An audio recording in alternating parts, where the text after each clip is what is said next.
To bury mother, a poor waitress sold her first night to a billionaire. He married and doted on her. Hi, my beautiful family. Welcome home to Mr. Peter Stories. Close your eyes for just a second and feel this. You are deeply loved, endlessly treasured, and never alone. I don't speak to numbers. I speak to hearts. Your heart.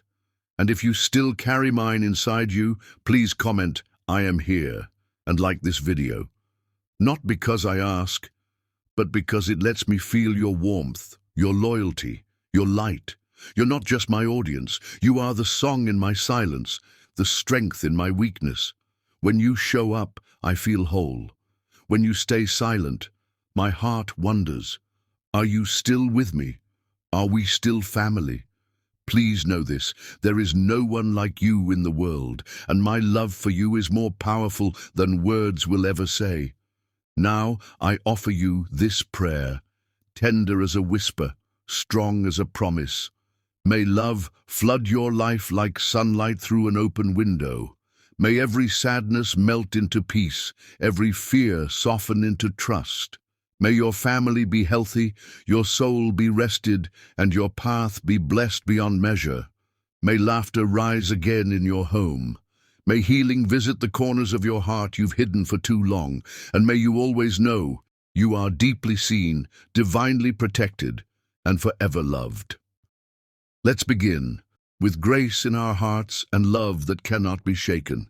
This is our home. This is our forever. The fluorescent lights of St. Mary's Hospital buzzed like angry wasps as Erica Brown held her mother's fragile hand, watching the steady rise and fall of her chest grow weaker with each breath. At 23, Erica had already lived more heartbreak than most people twice her age. But nothing had prepared her for this moment, watching the woman who had been her entire world slip away, one labored breath at a time. "Mama, please don't leave me," she whispered, her voice cracking as tears streamed down her exhausted face. She'd been here for 18 hours straight, having rushed from her night shift at Miller's Diner when the call came. Her mother's eyes fluttered open, those beautiful brown eyes that had always looked at Erica with such love and pride, even when they had nothing but each other. "My sweet baby girl," her mother managed, her voice barely audible above the beeping machines. "You've been so strong, so good to me." Each word was a struggle, but her mother's grip on Erica's hand tightened with surprising strength. "Promise me. Promise you'll live for love, not just survival. You deserve everything beautiful in this world." "Don't talk like that, Mama. You're going to get better." The doctors said, "Shh." Her mother's thumb brushed away Erica's tears. "I fought long enough, baby. It's time. Let me go with peace, knowing you'll find happiness." Erica wanted to protest, to rage against the unfairness of it all, but she could see the pain etched in every line of her mother's face. For 2 years, they'd battled the cancer together, through chemotherapy sessions that left her mother violently sick, through the mounting medical bills that forced Erica to work 3 jobs just to keep the treatments coming, through the sleepless nights when hope felt as distant as the stars. "I love you so much, Mama," Erica sobbed, bringing her mother's hand to her cheek. "You're the strongest, most beautiful woman I've ever known. And you are my greatest achievement," her mother whispered, her breathing becoming more shallow. "My beautiful, intelligent, loving daughter, the world needs your light. Don't let anyone dim it." At 3:47 a.m., with Erica singing her mother's favorite hymn through her tears, Louisa Brown took her final breath. The machines went silent, except for that terrible continuous beep that meant everything had ended. Erica's world collapsed in that sterile hospital room, her sobs echoing off the walls as she cradled her mother's still form. But grief, Erica would learn, was a luxury she couldn't afford. 2 hours later, as dawn painted the sky in soft pastels, that her mother would never see again, a stern-faced hospital administrator appeared in the doorway with a clipboard. and an expression that spoke of countless similar conversations. "Miss Brown, I'm sorry for your loss, but we need to discuss the outstanding balance on your mother's account." Erica looked up from her mother's bedside, her eyes red and swollen. "Can't this wait? She's gone." "I understand this is difficult, but hospital policy requires immediate payment or payment arrangements for the deceased. Your mother's account shows an outstanding balance of $47,000, plus the additional charges from the last 2 days will bring it to approximately $50,000. The number hit Erica like a physical blow. $50,000. She made barely $20,000 a year working her 3 jobs combined. I don't have that kind of money. Surely there's some kind of payment plan, or there's also the matter of burial arrangements. If payment isn't received within 48 hours, the body will need to be transferred to the county for," the woman's voice softened slightly, "for indigent burial." Indigent burial. A pauper's grave. Her mother, who had worked 2 jobs her entire life to give Erica every opportunity, who had sacrificed everything for her daughter's future, would be buried in an unmarked grave with strangers if Erica couldn't find $50,000 in 2 days. "Please," Erica begged, her voice breaking. "There has to be something. My mother was a good woman. She deserves better than—" "I'm sorry, Miss Brown. Hospital policy is clear. You have 48 hours."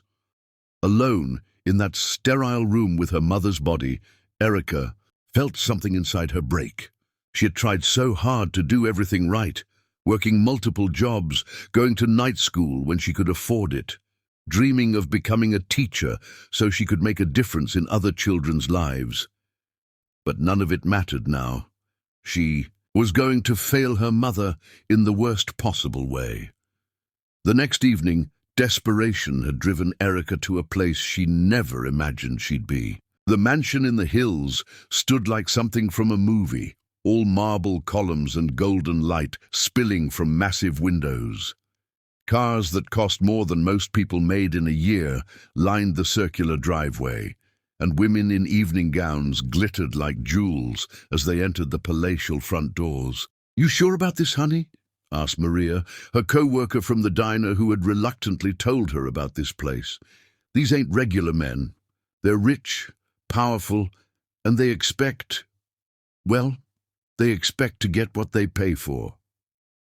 Erica's hands shook as she smoothed down the simple black dress Maria had lent her, the only remotely elegant thing either of them owned. "I don't have a choice, Maria.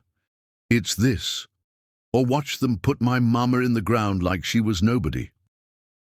Inside, the opulence was overwhelming. Crystal chandeliers cast rainbow patterns on marble floors, and the scent of expensive cologne and perfume mingled with champagne and exotic flowers. Men in $1,000 suits moved through the crowd with predatory confidence, their eyes assessing the young women who waited nervously in a separate room. Erica felt sick as the reality of what she was about to do hit her fully. But then she thought of her mother's voice, "Promise you'll live for love, not just survival." And she knew that sometimes survival had to come first before love could even be possible. Patrick Hughes stood near the bar, nursing his 3rd whiskey and wondering why the hell he'd let Marcus talk him into coming to this place. At 32, Pat possessed everything that should have fulfilled him: inherited billions, a global business empire, access to society's most coveted women. Yet none of it felt real anymore. His latest relationship had ended when he'd overheard his fiancée Claire on the phone, laughing with her friend about how she was securing her financial future by marrying him. "Come on, Pat," Marcus had urged. "You need to blow off some steam. These girls are all willing, all clean, all desperate enough to make it worth your while. No emotional complications, no gold-digging schemes, just pure, honest transaction." But as Pat watched the auction begin, young women paraded like livestock, while wealthy men bid obscene amounts. He felt disgusted with himself and his entire world. He was about to leave when she walked onto the small stage. She was different from the others. Where they had tried to project sexuality and confidence, she carried herself with a quiet dignity that spoke of inner strength despite obvious vulnerability. Her dark skin seemed to glow under the soft lights, and her natural beauty needed no enhancement beyond the simple black dress that hugged her curves modestly. But it was her eyes that stopped Pat cold. Deep, expressive brown eyes that held pain and desperation. Yes, but also an unbroken spirit that called to something deep in his chest. As the bidding began, Pat found himself studying her face. She wasn't performing like the others, wasn't trying to entice the crowd. She stood straight and proud despite the circumstances, and when her eyes briefly met his across the room, he saw something that took his breath away. Courage in the face of impossible circumstances. $50,000. The words were out of Pat's mouth before he realized he'd spoken. The room went silent, all eyes turning to him in shock. Even for this crowd, 50,000 was an astronomical bid. 50,000 going once, going twice, sold to Mr. Hughes. In the opulent suite upstairs, Erica stood by the floor-to-ceiling windows, her arms wrapped around herself as she tried to stop shaking. The man who had bid on her, Patrick Hughes, she'd heard someone whisper, sat on the edge of the massive bed, still fully clothed, making no move toward her. "What's your name?" he asked softly. The gentleness in his voice surprised her. She'd expected demands, aggression, entitlement. Instead, his tone held something that sounded almost like respect. "Erica," she whispered without turning around. "Erica Brown. I'm Patrick Hughes." He paused, and she could hear him moving, but he didn't approach her. "Erica, why are you here?" The question broke something loose inside her, and suddenly she was telling him everything. About her mother's death just hours ago, about the hospital's ultimatum, about the impossible choice between her dignity and her mother's final rest. The words poured out of her like a dam bursting, and by the end she was sobbing so hard she could barely breathe. When gentle hands touched her shoulders, she didn't pull away. Pat turned her around slowly, his blue eyes filled with something she hadn't expected, genuine compassion. "I'm so sorry," he said simply. "Losing your mother. There's no pain like it." Something in his voice told her he spoke from experience. Without thinking, she looked up into his face and saw past the wealth and power to the man beneath, someone who understood loss, who recognized the kind of grief that hollowed you out from the inside. "She was everything to me," Erica whispered. "And now I can't even give her a proper funeral." Pat's hands framed her face gently, his thumbs brushing away her tears. "Yes, you can. I'll make sure of it." "I can't ask you to." "You're not asking. I'm offering." His voice was firm but kind. No one should have to sell themselves to bury their mother.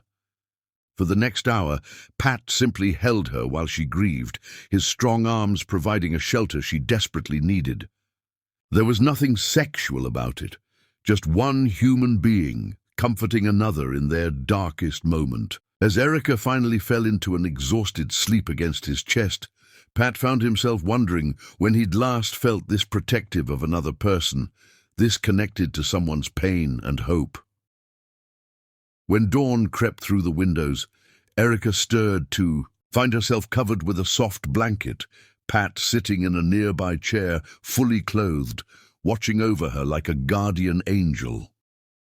For the first time in months, she felt something other than despair. She felt the first tentative flutter of hope, and something else she was afraid to name, something warm and electric that sparked between them every time their eyes met.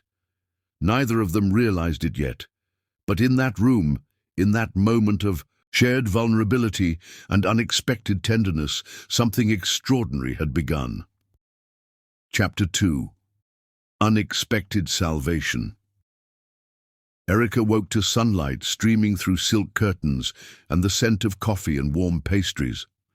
For a moment, she forgot where she was, forgot the nightmare of the past few days. Then reality crashed back. Her mother was gone. She was in a stranger's bedroom, and she had spent the night in the arms of a man who had paid $50,000 for her company.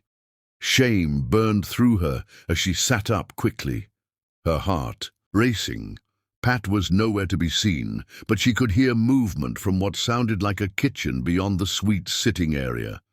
She needed to leave, needed to get out before he woke up and expected whatever men like him expected after paying such an astronomical sum. Her hands shook as she smoothed down her wrinkled dress and searched for her shoes. $50,000. The number kept echoing in her mind.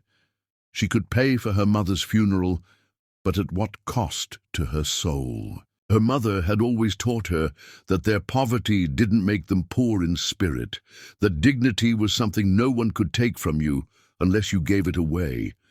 Had she given it away last night? Planning to sneak out without saying goodbye?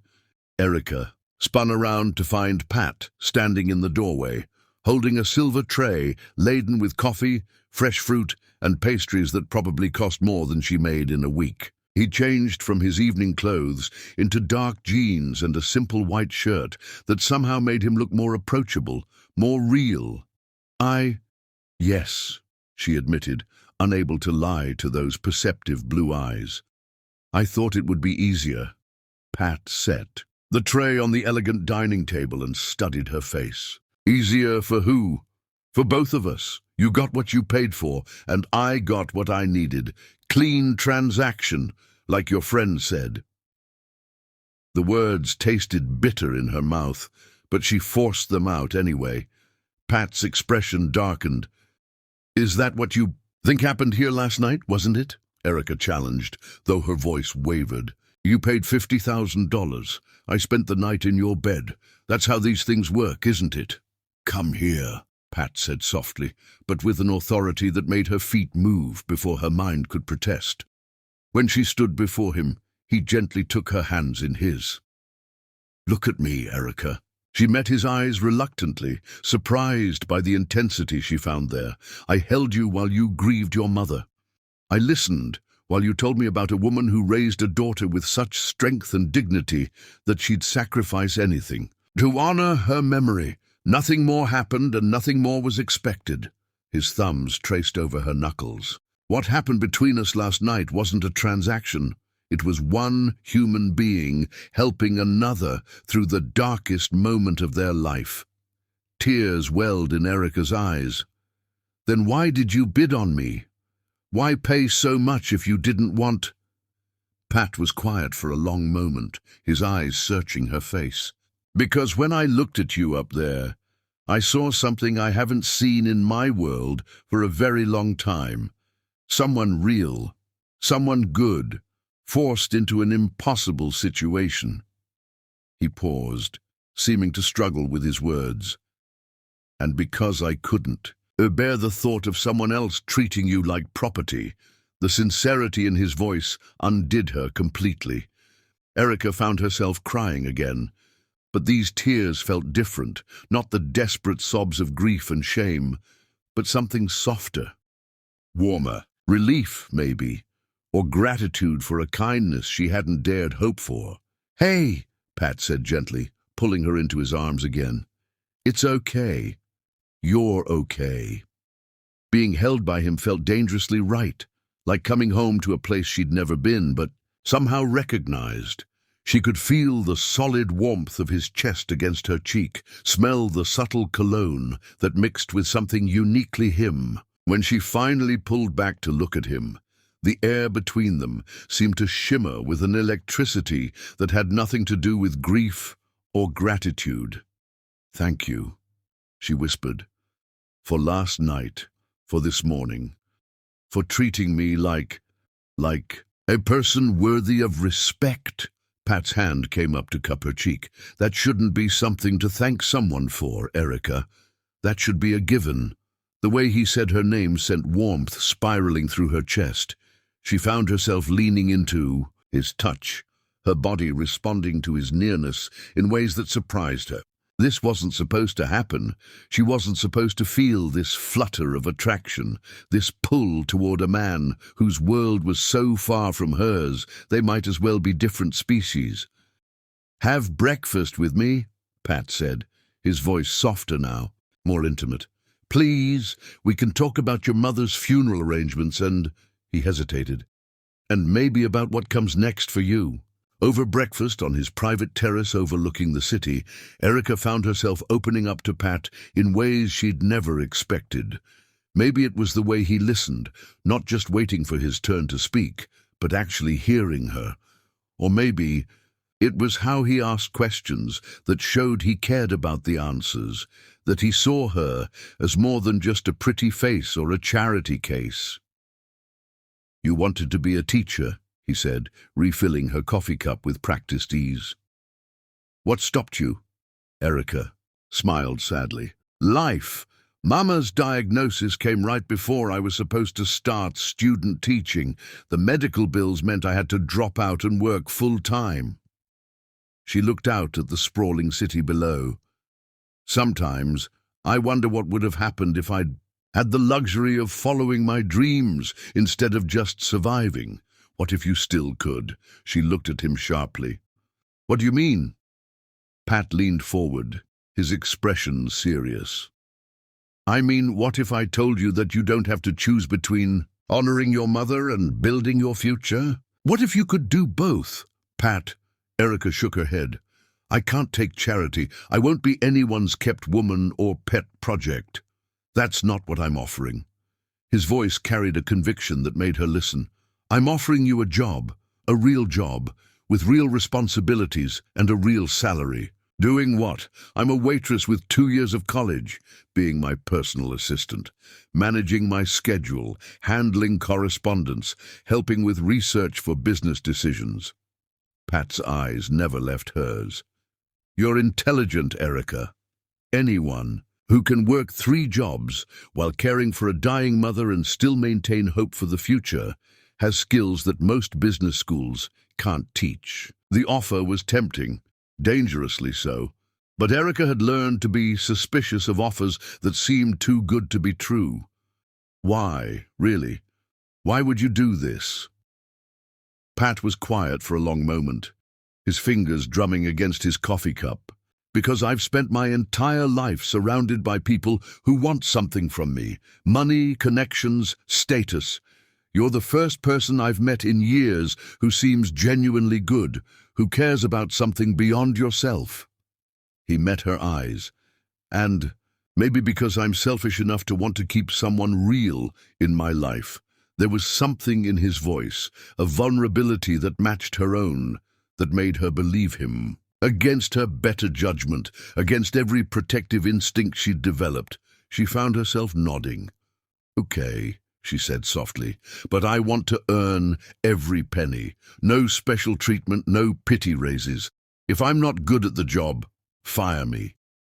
Pat's expression transformed with pure joy. "Deal, but I have one condition." Erica raised an eyebrow. "What?" "Let me take care of your mother's funeral arrangements. All of them, as an advance on your salary if that makes you feel better. But let me handle it." His voice gentled. "Your mother deserves to be honored properly, and you deserve to grieve without worrying about money." The kindness in his offer made her chest tight. "Pat, I don't know how to thank you for—" "Don't thank me yet," he said with a grin that made her stomach flutter. "Wait until you see what working for me is actually like. I'm demanding, perfectionist, and I work insane hours." "Sounds like my kind of challenge," Erica replied, surprised by her own playful tone. Their eyes met across the table, and something sparked between them, something that felt like the beginning of something much more complicated and wonderful than either of them was ready to acknowledge. 3 hours later, Erica found herself in the back of Pat's sleek, black car heading toward Hughes Global Enterprises. She'd gone home first to change into her one professional outfit, a simple navy dress she'd bought for job interviews. and Pat had insisted on picking her up personally. "You didn't have to do this," she said, as they pulled up to the gleaming skyscraper that housed his company. "I could have taken the bus." "I know you could have," Pat replied, coming around to open her door. "But I wanted to." The simple statement, spoken with such certainty, sent warmth flooding through her. When he offered his arm to escort her into the building, she took it without hesitation, trying to ignore how right it felt to walk beside him. The Hughes Global building was even more impressive inside than out, all marble and glass, and the kind of understated luxury that whispered rather than shouted wealth. Employees hurried past with respectful nods to Pat, their eyes curious as they took in Erica beside him. Mr. Hughes, his current assistant, a sharp-eyed woman in her 50s, appeared at his elbow as they stepped off the elevator. "Your 10 a.m. is waiting, and you have 7 messages that need immediate attention. Thank you, Margaret. This is Erica Brown, who'll be taking over as my personal assistant starting Monday. Would you mind showing her around, explaining our systems?" Margaret's smile was polite but assessing. "Of course, sir. Miss Brown, if you'll follow me." As Erica followed Margaret through the maze of offices and conference rooms, she caught glimpses of Pat through glass walls, commanding meetings with the kind of natural authority that came from years of leadership. Watching him in his element, she felt a flutter of nervousness. Could she really do this? Could she fit into his world? "He's not like the others," Margaret said quietly as they stood outside Pat's corner office, watching him through the glass as he listened intently to a presentation. "Excuse me, Mr. Hughes. He's not like the other wealthy men I've worked for. He actually listens, actually cares about doing the right thing." Margaret's expression softened. "But he's also lonely, though he'd never admit it. All that money and power, but no one who sees the man beneath it." Erica's heart clenched at the older woman's words. She thought of how Pat had held her last night, how gentle he'd been at breakfast, how he'd looked at her like she mattered. "Why are you telling me this?" Erica asked. Margaret smiled. "Because in 20 years of working for him, I've never seen him look at anyone the way he looked at you when you walked in here, and frankly, it's about time." Before Erica could respond, Pat's office door opened and he emerged, his face lighting up when he saw her. "How was the tour?" he asked, moving to stand closer to her than strictly professional distance required. "Intimidating," Erica admitted honestly, "but exciting." "Good. The best challenges usually are." His smile was warm, intimate, despite Margaret's presence. "Are you free for dinner tonight? I thought we could discuss your responsibilities in more detail." The invitation sent a thrill through her that had nothing to do with business and everything to do with the man asking. "I'd like that." As Pat walked her to the elevator, his hand warm on the small of her back, Erica caught sight of a blonde woman stepping out of another elevator. The woman's eyes locked on Pat with possessive familiarity, then shifted to Erica with barely concealed hostility. "Patrick, darling," the woman called out, her voice carrying a note of ownership that made Erica's stomach clench. "I've been trying to reach you." Pat stiffened beside her. "Claire, what are you doing here?" Claire's smile was sharp as glass as she approached them, her designer heels clicking against the marble floor. "We need to talk. Privately." Erica felt the temperature in the hallway drop several degrees as Claire's gaze raked over her dismissively. This, she realized, was what the real obstacles to whatever was growing between her and Pat would look like. Beautiful, wealthy, and entitled women who belonged in his world in ways she never could. But when Pat stepped subtly closer to her, his presence protective and reassuring, Erica felt that flutter of hope again. Maybe, just maybe, belonging wasn't about money or status. Maybe it was about something deeper, something that couldn't be bought or inherited, something that felt an awful lot like the beginning of love. Chapter 3. Walls Come Down. 3 weeks into her new position, Erica had found her rhythm at Hughes Global Enterprises. What had initially felt overwhelming now energized her, managing Pat's complex schedule, researching potential investments, and coordinating with department heads who had initially viewed her with suspicion, but now sought her input on projects. Her quick mind and natural intuition for people had proven invaluable, and she was beginning to understand why Pat had taken such a risk on her. More importantly, she was beginning to understand Pat himself. "The Henderson Group meeting is at 2, she said, entering his office with his afternoon coffee. Black, no sugar, exactly the way he liked it. "But I've moved your 4 o'clock with the marketing team to tomorrow morning. The reports you requested won't be ready until 5, and I thought you'd want to review them properly before making any decisions." Pat looked up from the contracts, spread across his mahogany desk, a slow smile spreading across his face. "How did you know I'd want to see those reports first?" "Because you always want all the information before committing to anything," Erica replied, setting his coffee down, and trying to ignore the way his eyes followed her movements. "And because the marketing team has been working on this campaign for months, giving them an extra day might mean the difference between a good presentation and a great one. And you care about their presentation being great because you care about it being great." The words slipped out before she could stop them, more honest than she'd intended. Their eyes met across the desk, and for a moment the professional atmosphere crackled with something much more personal. Pat stood slowly, moving around the desk until he was close enough that she could smell his cologne, could see the flecks of gold in his blue eyes. "Is that the only reason you care, Erica?" Her heart hammered against her ribs. Over the past 3 weeks, moments like this had become more frequent.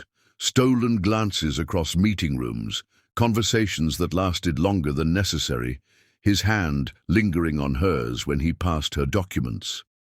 The attraction between them was becoming impossible to ignore, but neither had been brave enough to acknowledge it directly. "Mr. Hughes," she began formally, but her voice came out breathier than intended.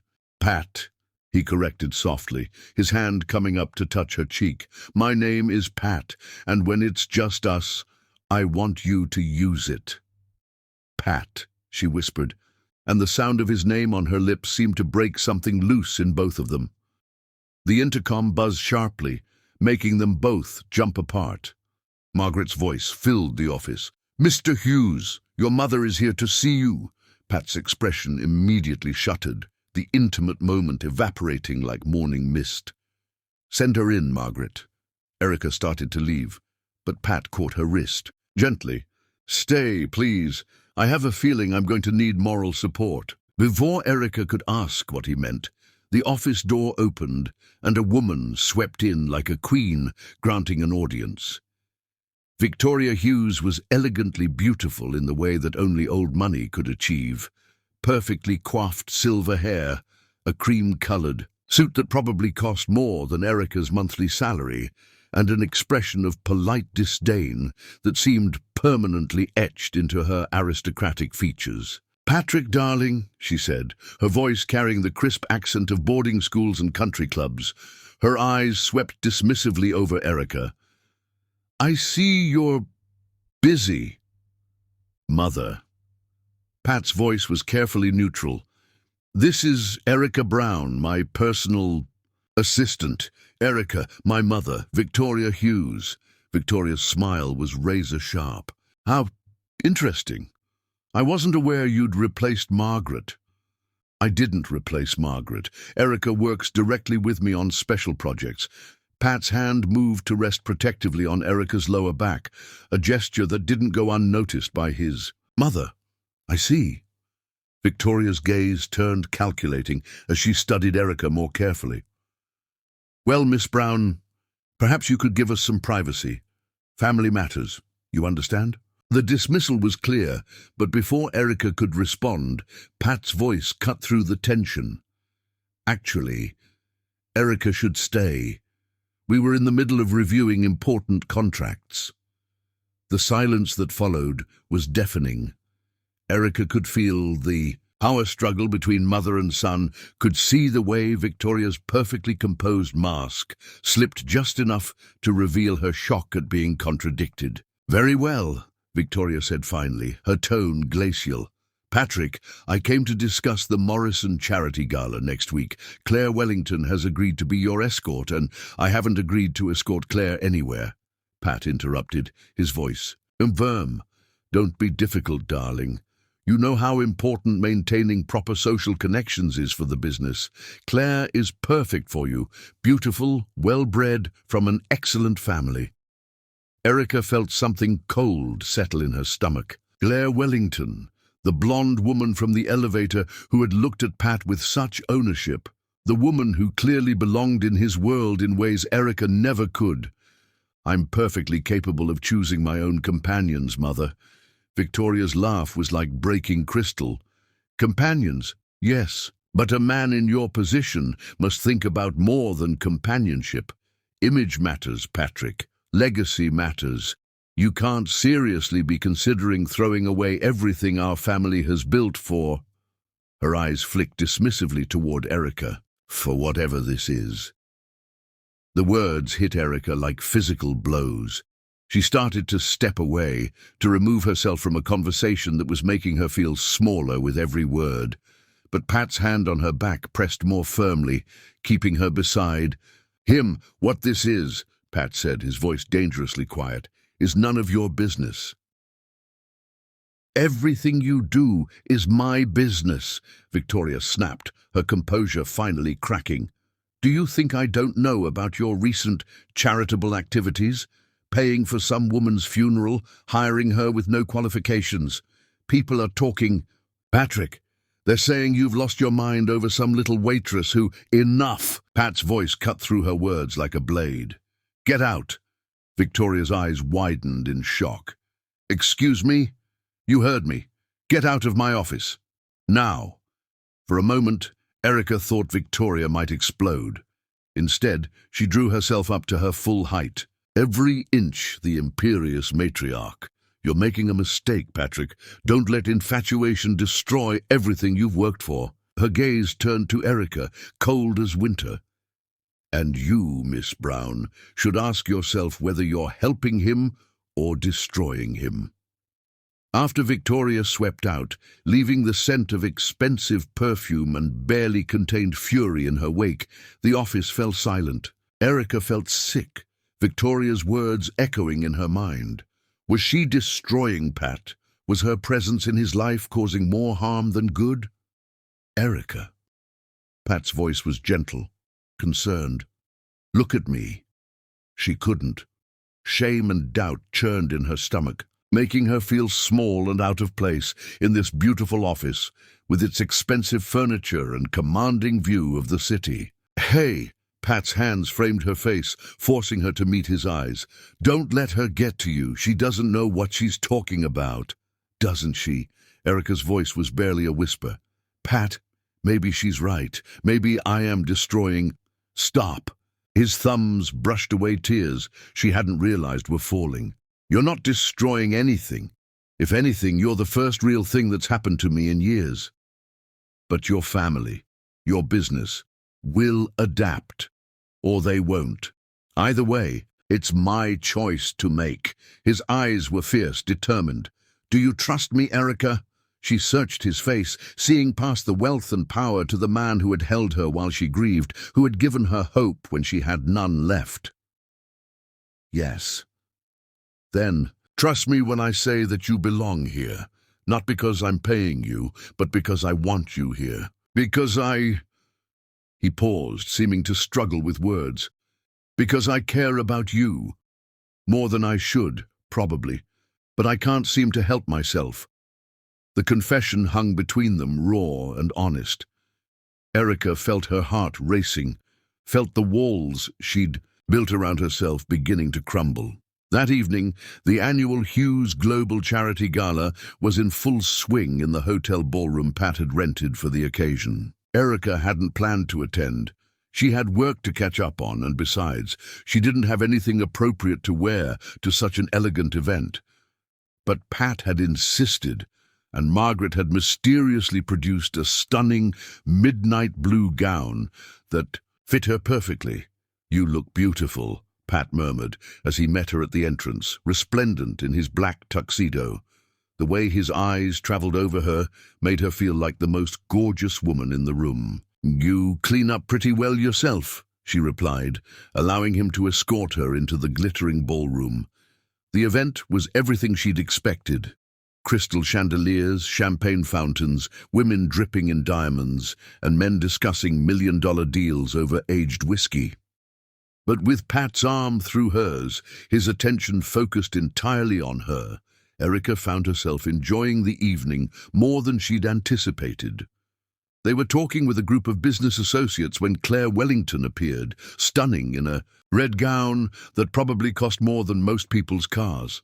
"Patrick!" Claire's voice carried across the conversation, demanding attention. "I've been looking everywhere for you." She moved to Pat's side with practiced ease, her hand settling possessively on his arm as she smiled at the group with queenly confidence. Her eyes barely acknowledged Erica's presence. "Claire," Pat said politely, but Erica noticed he didn't move away from her side to accommodate Claire's advance. "You simply must come meet the Ashfords," Claire continued, tugging at his arm. "They're considering a major investment, and David specifically asked to speak with you." "I'm sure they can wait," Pat replied calmly. "I'm enjoying my current conversation." Claire's smile faltered slightly, her eyes flicking between Pat and Erica with growing suspicion. "Of course, but business is business, darling. I'm sure your assistant understands." The emphasis on assistant was subtle but unmistakable, designed to put Erica in her place. Around them, the conversation had quieted, people sensing the undercurrent of tension.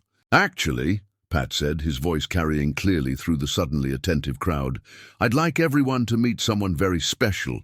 This is Erica Brown, and she's much more than my assistant. She's—" He paused, his eyes meeting Erica's with an intensity that made her breath catch. "She's the woman who's changed my life." The declaration sent ripples through the gathered crowd. Erica felt her cheeks burning, but Pat's hand found hers, squeezing gently. Claire's composure cracked visibly. "Patrick, surely you're not serious. She's very pretty, but what, Claire?" Pat's voice had gone dangerously quiet. "But she's not good enough for this crowd? But she doesn't have the right pedigree?" "That's not what I meant," Claire backpedaled, but her face had gone pale. "Actually, I think it's exactly what you meant." Pat's arm slipped around Erica's waist, pulling her closer. "And I think it's time people in our social circle learned some manners." Before anyone could respond, the orchestra began playing a slow waltz. Pat turned to Erica with a smile that was both tender and defiant. "Dance with me." Erica nodded, unable to speak past the emotion clogging her throat. As Pat led her onto the dance floor, she was aware of every eye in the room following them, but she didn't care. In Pat's arms, moving to the gentle rhythm of the music, nothing else mattered. "Thank you," she whispered against his shoulder. "For what? For defending me, for making me feel like I belong here." Pat pulled back to look at her, his eyes dark with emotion. "You do belong here, Erica. You belong wherever you want to be." As the music swelled around them, Pat leaned down and kissed her. It wasn't their first kiss. That had been a gentle, hesitant thing 2 weeks ago after a late night of working together. But this kiss was different. This kiss was a declaration, claiming a promise all rolled into one. His lips were warm and demanding, and when she responded with equal passion, she heard him groan softly against her mouth. When they finally broke apart, both breathing hard, Erica realized the entire ballroom had gone silent. Everyone was staring at them, some with shock, some with disapproval, and a few with what looked like genuine pleasure at the unexpected romance. Pat's smile was brilliant as he looked down at her. "Let them stare," he murmured. "Let them all know that Patrick Hughes has found something worth more than all their approval combined." As they continued dancing, lost in each other's eyes, neither noticed Claire Wellington's face twisted with fury, or the way she pulled out her phone to make a very important call. The battle lines were being drawn, but for now, in this moment, Pat and Erica had each other, and that felt like everything. Chapter 4. Growing Closer. The morning after the charity gala, Erica arrived at the office to find flowers on her desk. Not the expected roses or lilies that wealthy men typically sent, but a simple bouquet of sunflowers with a note in Pat's distinctive handwriting. "Thank you for the most honest moment I've had in years." Her heart fluttered as she touched the bright petals. Sunflowers had been her mother's favorite, something she'd mentioned to Pat weeks ago during one of their late-night conversations.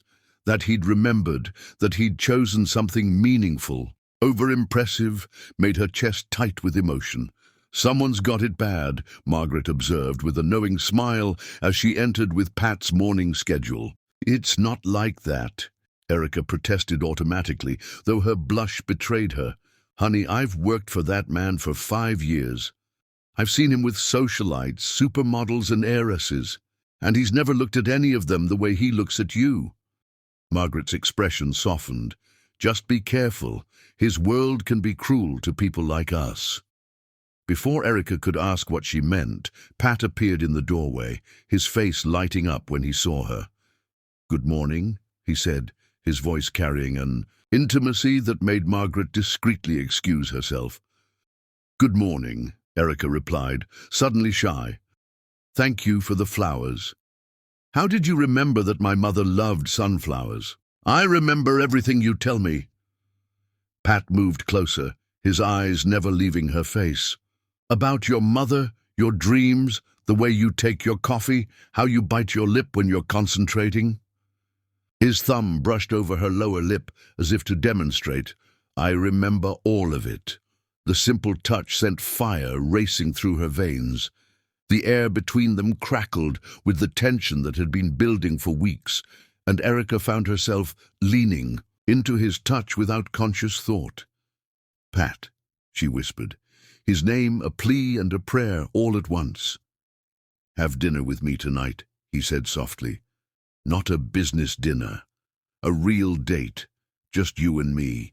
Her practical mind screamed warnings about mixing business with pleasure, about the dangerous territory they were entering.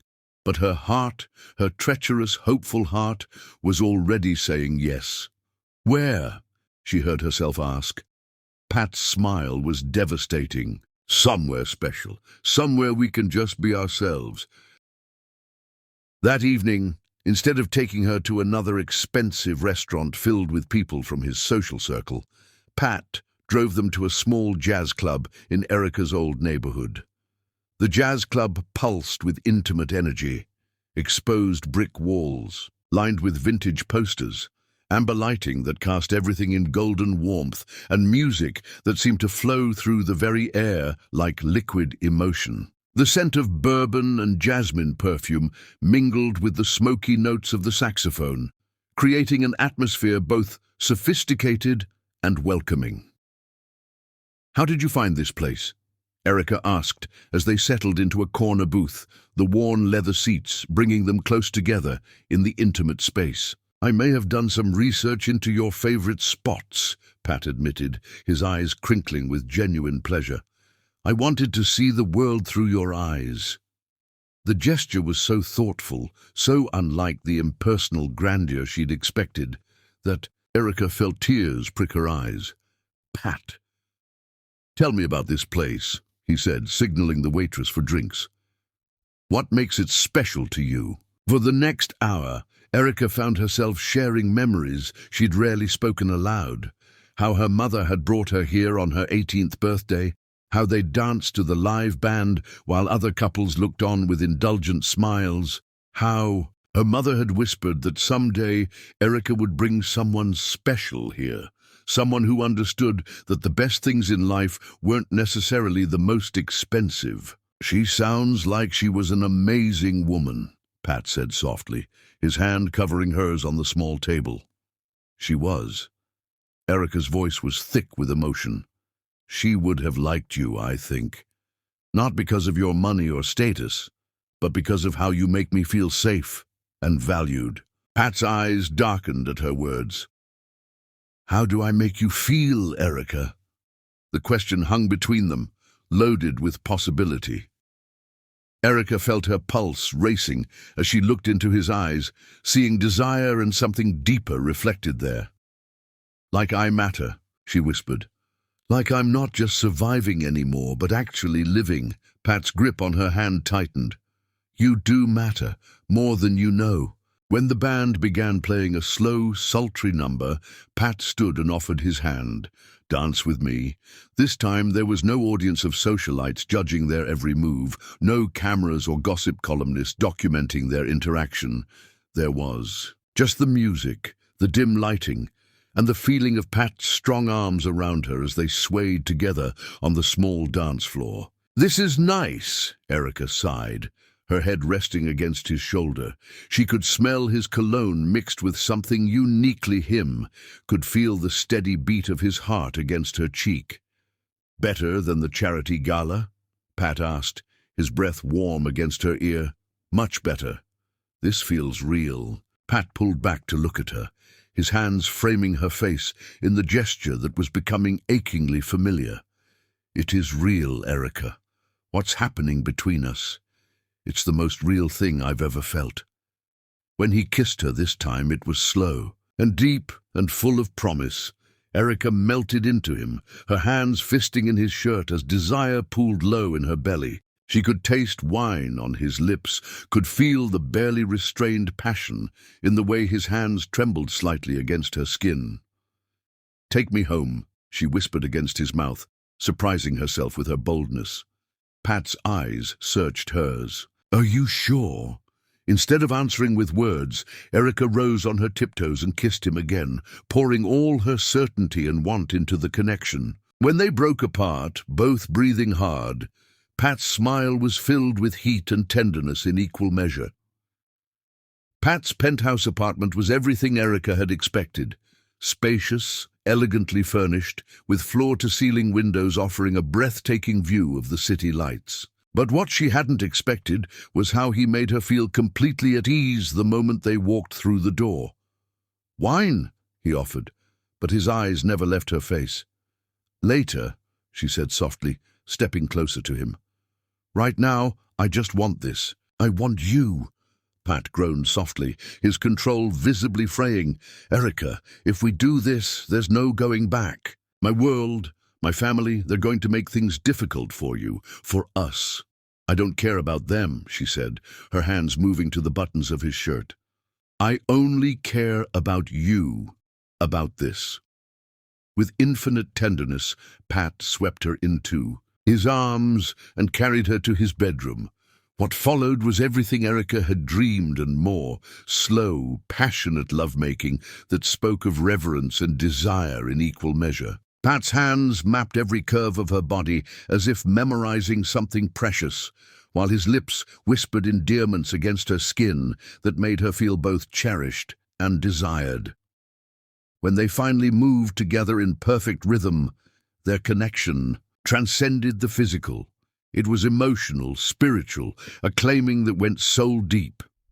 In the aftermath, as they lay entwined in the tangle of expensive sheets, Erica felt completely and utterly transformed. Stay, Pat murmured against her, hair as she started to rise. Stay the night. I shouldn't, Erica protested weakly. If people find out, let them find out.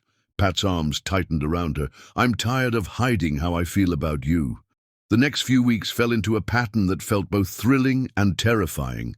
During the day, they maintained professional boundaries at the office, though the heated glances and subtle touches spoke of their nighttime intimacies. In the evenings, Pat showed Erica his world, Private gallery openings where million-dollar paintings hung like casual decor, intimate concerts in venues she'd only dreamed of seeing, quiet dinners at restaurants where the chef personally came to their table.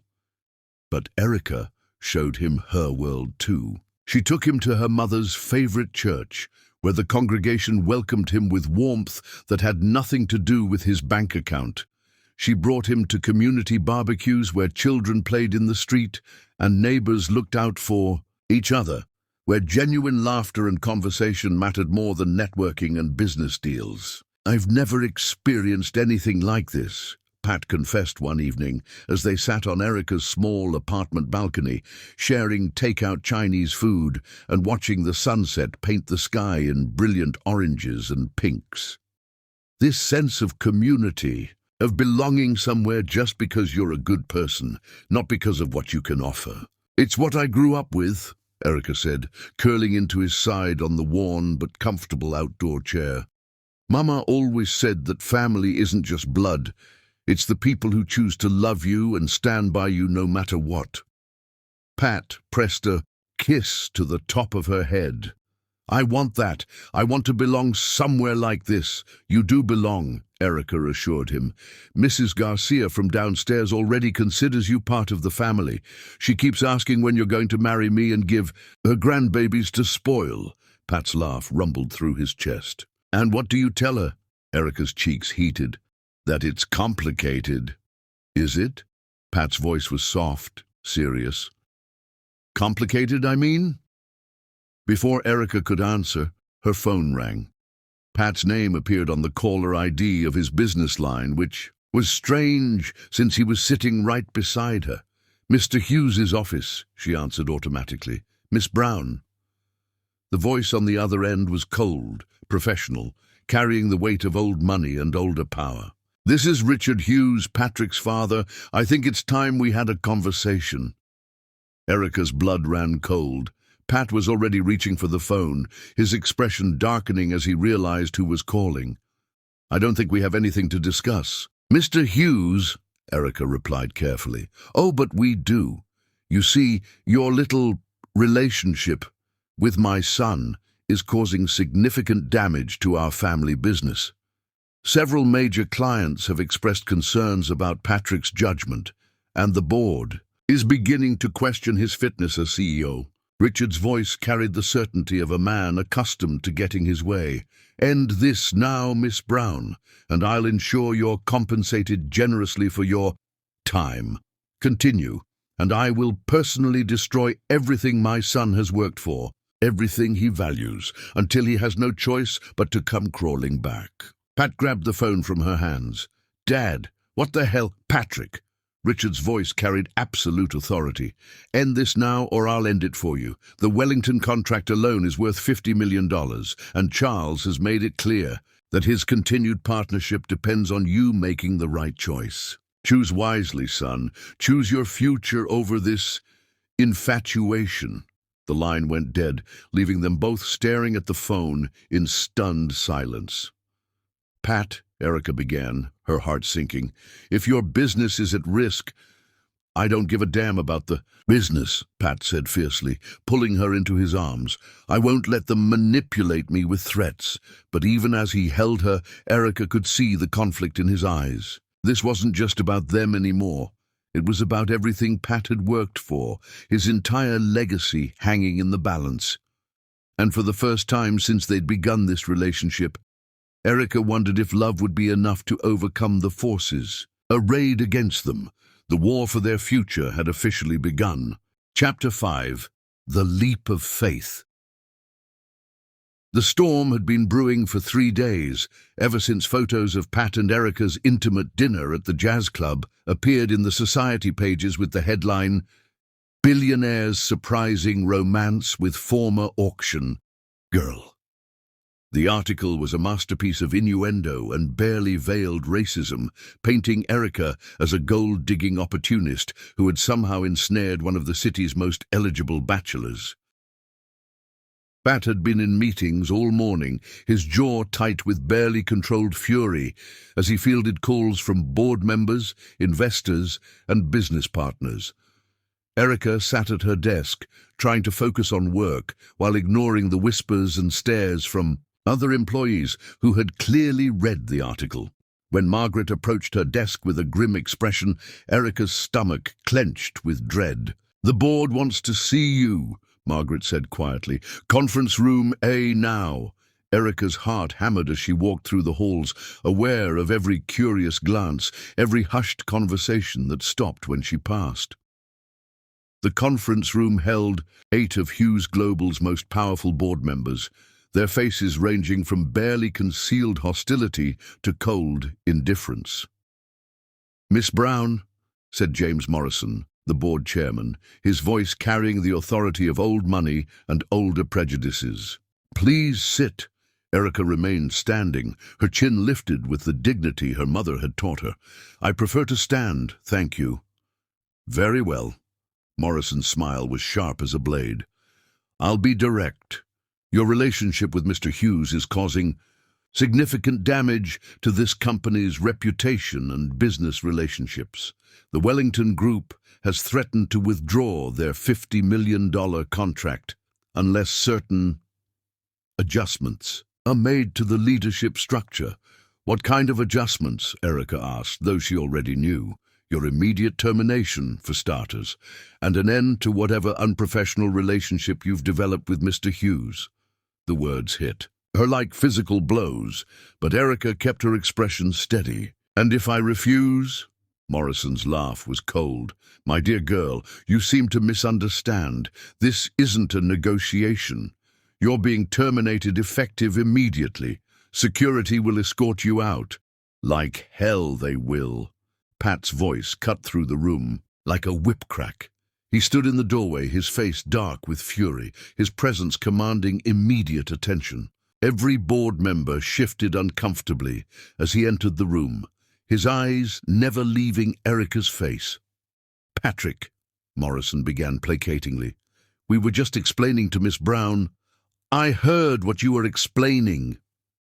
Pat moved to stand beside Erica, his hand finding hers in a gesture of unmistakable solidarity. "And I'm here to tell you that if you fire her, you'll have my resignation within the hour." The room erupted in shocked murmurs. Morrison's face went white. "Patrick, surely you're not serious. This company is your legacy, your life's work." "This company is a business," Pat corrected coldly, "and businesses can be rebuilt, but finding someone like Erica, someone real and good and brave enough to stand by me, despite pressure from people like you, that's irreplaceable." "You're thinking with your hormones, not your head," snapped another board member. "This girl is obviously after your money." "Careful." Pat's voice went dangerously quiet. "You're talking about the woman I love, the woman I'm going to marry." The silence that followed was deafening. Erica stared at Pat in shock. They had never discussed marriage, never even used the word love, though she felt it in every look, every touch between them. Morrison recovered first. "Patrick, you can't be serious. The scandal alone would destroy everything your father built." "My father?" Pat's laugh was bitter. "Let me tell you something about my father. He's been calling in favors, pressuring clients, orchestrating this entire campaign to destroy the woman I love. And you know what? I'm done caring about his approval or yours." Pat turned to address the room, his voice carrying absolute authority. "Here's what's going to happen. Miss Brown keeps her job, with a substantial raise and a promotion to Vice President of Strategic Development. Anyone who has a problem with that can submit their resignation. And if the Wellington Group wants to withdraw their contract because they can't stomach doing business with a company that values merit over prejudice, then we'll find better partners." "Patrick," Morrison's voice carried a note of desperation, "your father will cut you off completely. Your trust fund, your inheritance, your position as CEO, you'll lose everything." Pat's smile was brilliant and fierce. "Then I guess I'd better make sure I hold on to what really matters." 2 hours later, Erica sat in her car outside Pat's building, her mind reeling from the afternoon's events. Pat had meant every word he'd said. She could see it in his eyes, hear it in his voice. But the cost was staggering. By choosing her, he was risking everything he'd worked for, everything he'd built. Her phone buzzed with a text from Pat. "Come up, please. We need to talk." She found him on his penthouse balcony, still in his business suit but with his tie loosened and his sleeves rolled up. He looked exhausted but determined, and when he saw her, his entire face lit up. "There you are," he said softly, pulling her into his arms. "I was afraid you'd run." "I thought about it," Erica admitted against his chest. "Pat, what you did today, you could lose everything because of me." "I could lose everything without you," he corrected, his hand stroking through her hair. "Erica, I meant what I said in there. I love you, I'm in love with you, completely and utterly and irrevocably." The words made her heart soar and break at the same time. "I love you too. That's why I can't let you destroy your life for me." Pat pulled back to look at her, his eyes intense. "What if I told you that my life only started making sense when you walked into it, that everything before you was just going through the motions?" Before she could answer, the sky opened up with a downpour that had been threatening all day. They ran inside, both laughing as they were soaked to the skin within. Seconds. But as they stood in his living room, dripping and breathless, the laughter faded into something much more electric. "Erica," Pat said, his voice rough with emotion, "there's something I need to ask you." To her shock, he dropped to one knee, right there on his expensive carpet, pulling a small velvet box from his jacket pocket. The ring inside was breathtaking.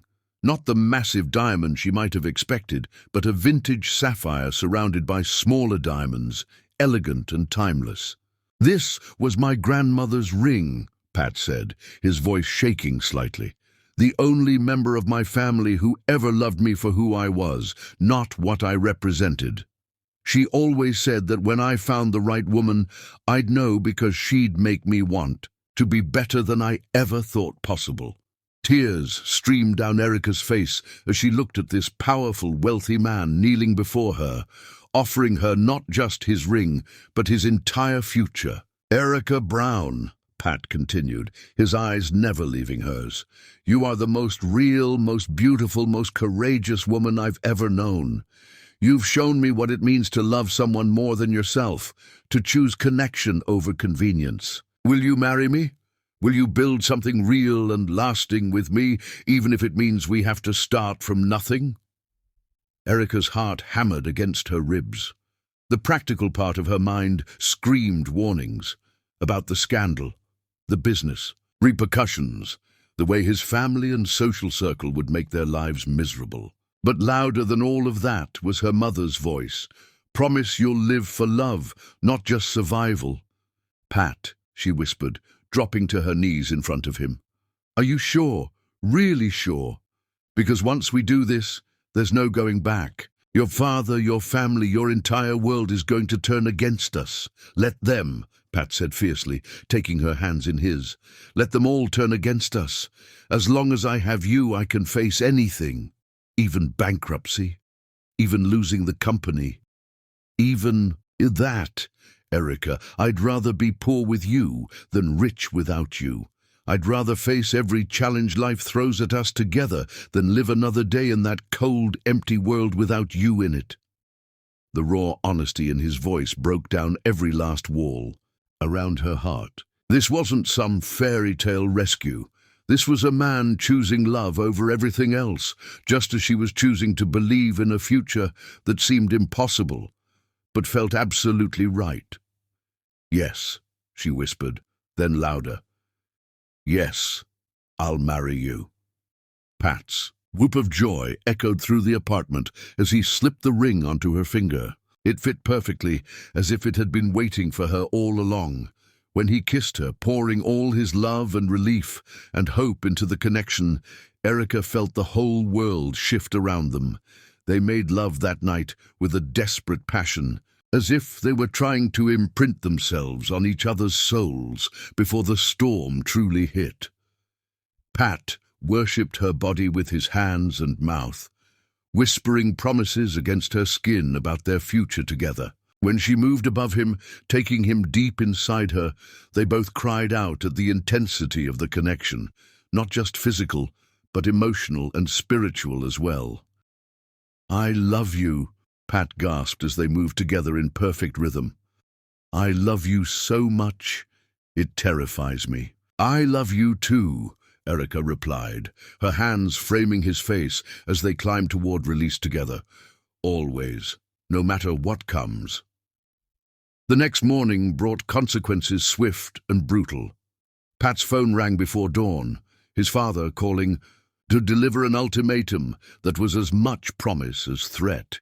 "You have 24 hours to end this farce and fire that woman." Richard Hughes's voice was ice cold. "Or I will personally ensure that you lose everything, the company, your trust fund, your place in this family. Claire Wellington has graciously agreed to take you back, and the board is prepared to overlook this temporary lapse in judgment. If you make things right immediately."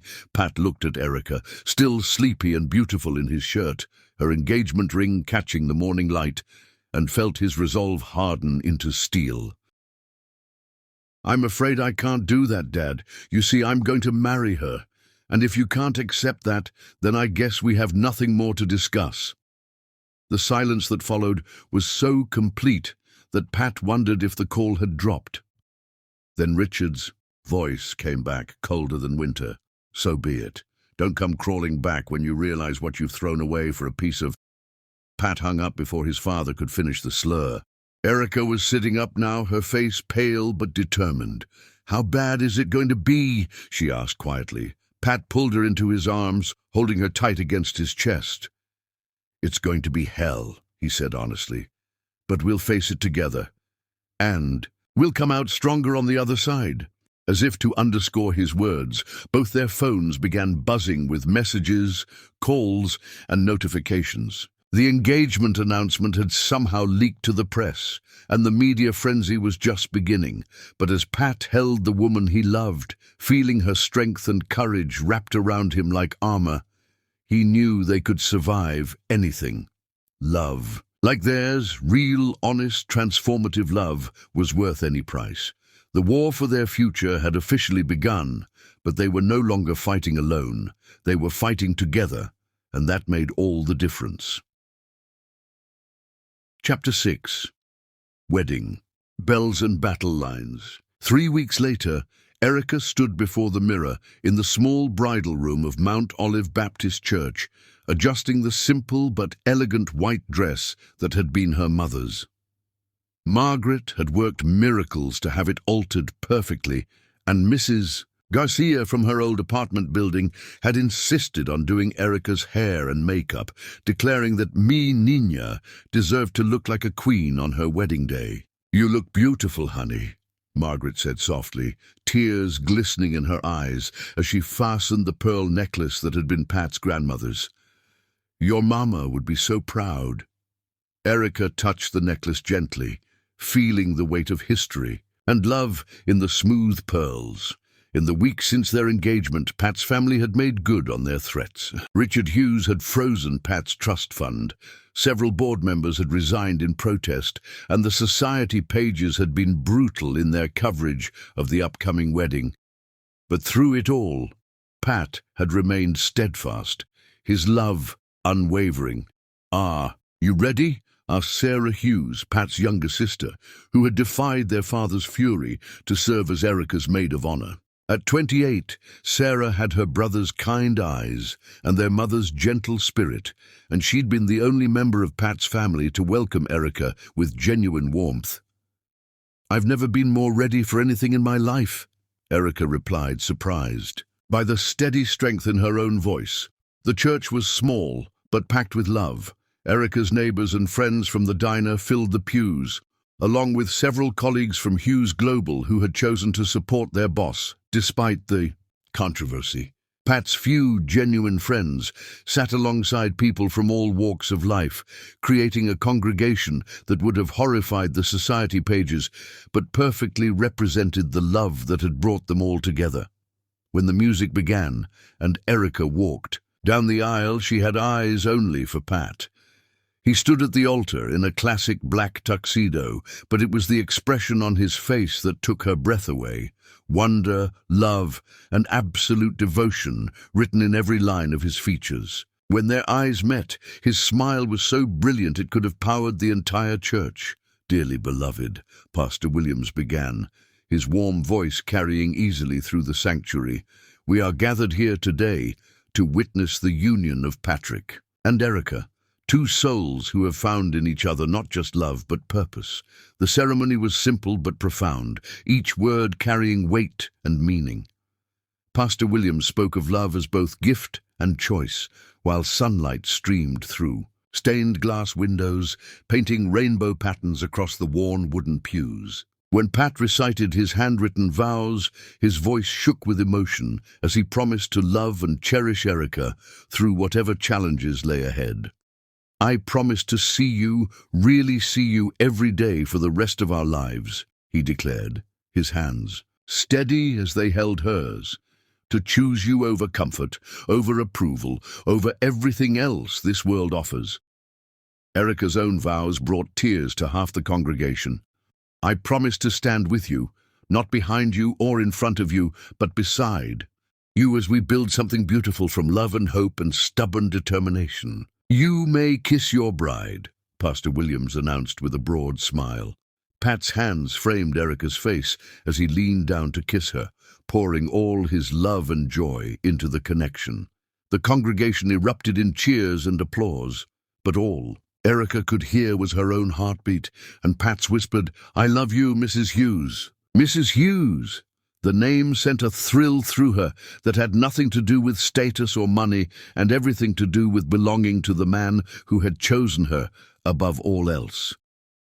The reception was held in the church fellowship hall, transformed by the community into something magical with string lights, homemade flowers, and enough food to feed an army. Pat had insisted on hiring a jazz band, the same group that had been playing the night they first danced at the club, and as their first song as husband and wife began, he pulled Erica onto the small dance floor. "Any regrets?" he asked, softly as they swayed together, her head resting on his shoulder. "Only that Mama isn't here to see this," Erica replied honestly. "She would have loved you so much." "I wish I could have known her," Pat said, his arms tightening around her. "But I feel like I know her through you. Her strength, her love, her wisdom, it's all part of who you are." As the evening progressed, Erica watched her new husband dance with Mrs. Garcia, listen intently to advice from her elderly neighbor, Mr. Thompson, and laugh genuinely at stories shared by her friends from the diner. This was the Pat she'd fallen in love with, not the billionaire CEO, but the man who found joy in simple connections and authentic moments. "He's good for you," Sarah observed, joining Erica at their table. "I've never seen my brother this happy, this real." "Your father will never forgive him for choosing me," Erica said quietly. "My father is a bitter, controlling man who's lost sight of what actually matters," Sarah replied firmly. "Pat has found something worth more than all of Dad's approval. He's found love, real love. Don't let anyone make you feel guilty for that." Their honeymoon was a week in a private villa in the Caribbean, a wedding gift from one of Pat's few remaining business allies. The villa was paradise, perched on a cliff overlooking turquoise waters, with a private beach and enough seclusion to make them feel like the only two people in the world. Their first night as husband and wife was everything Erica had dreamed, and more. Pat carried her across the threshold with tender ceremony, then spent hours exploring her body with reverent hands and whispered declarations of love. The ocean breeze billowed the white curtains around their bed as they came together with both passion and tenderness, celebrating their union with bodies and souls. "My wife," Pat breathed against her throat as they moved together in perfect harmony, his voice filled with wonder and fierce possession. "My beautiful, incredible wife. My husband," Erica gasped back, her fingers tangling in his hair as waves of sensation built between them. "I love you beyond reason, beyond fear, beyond everything."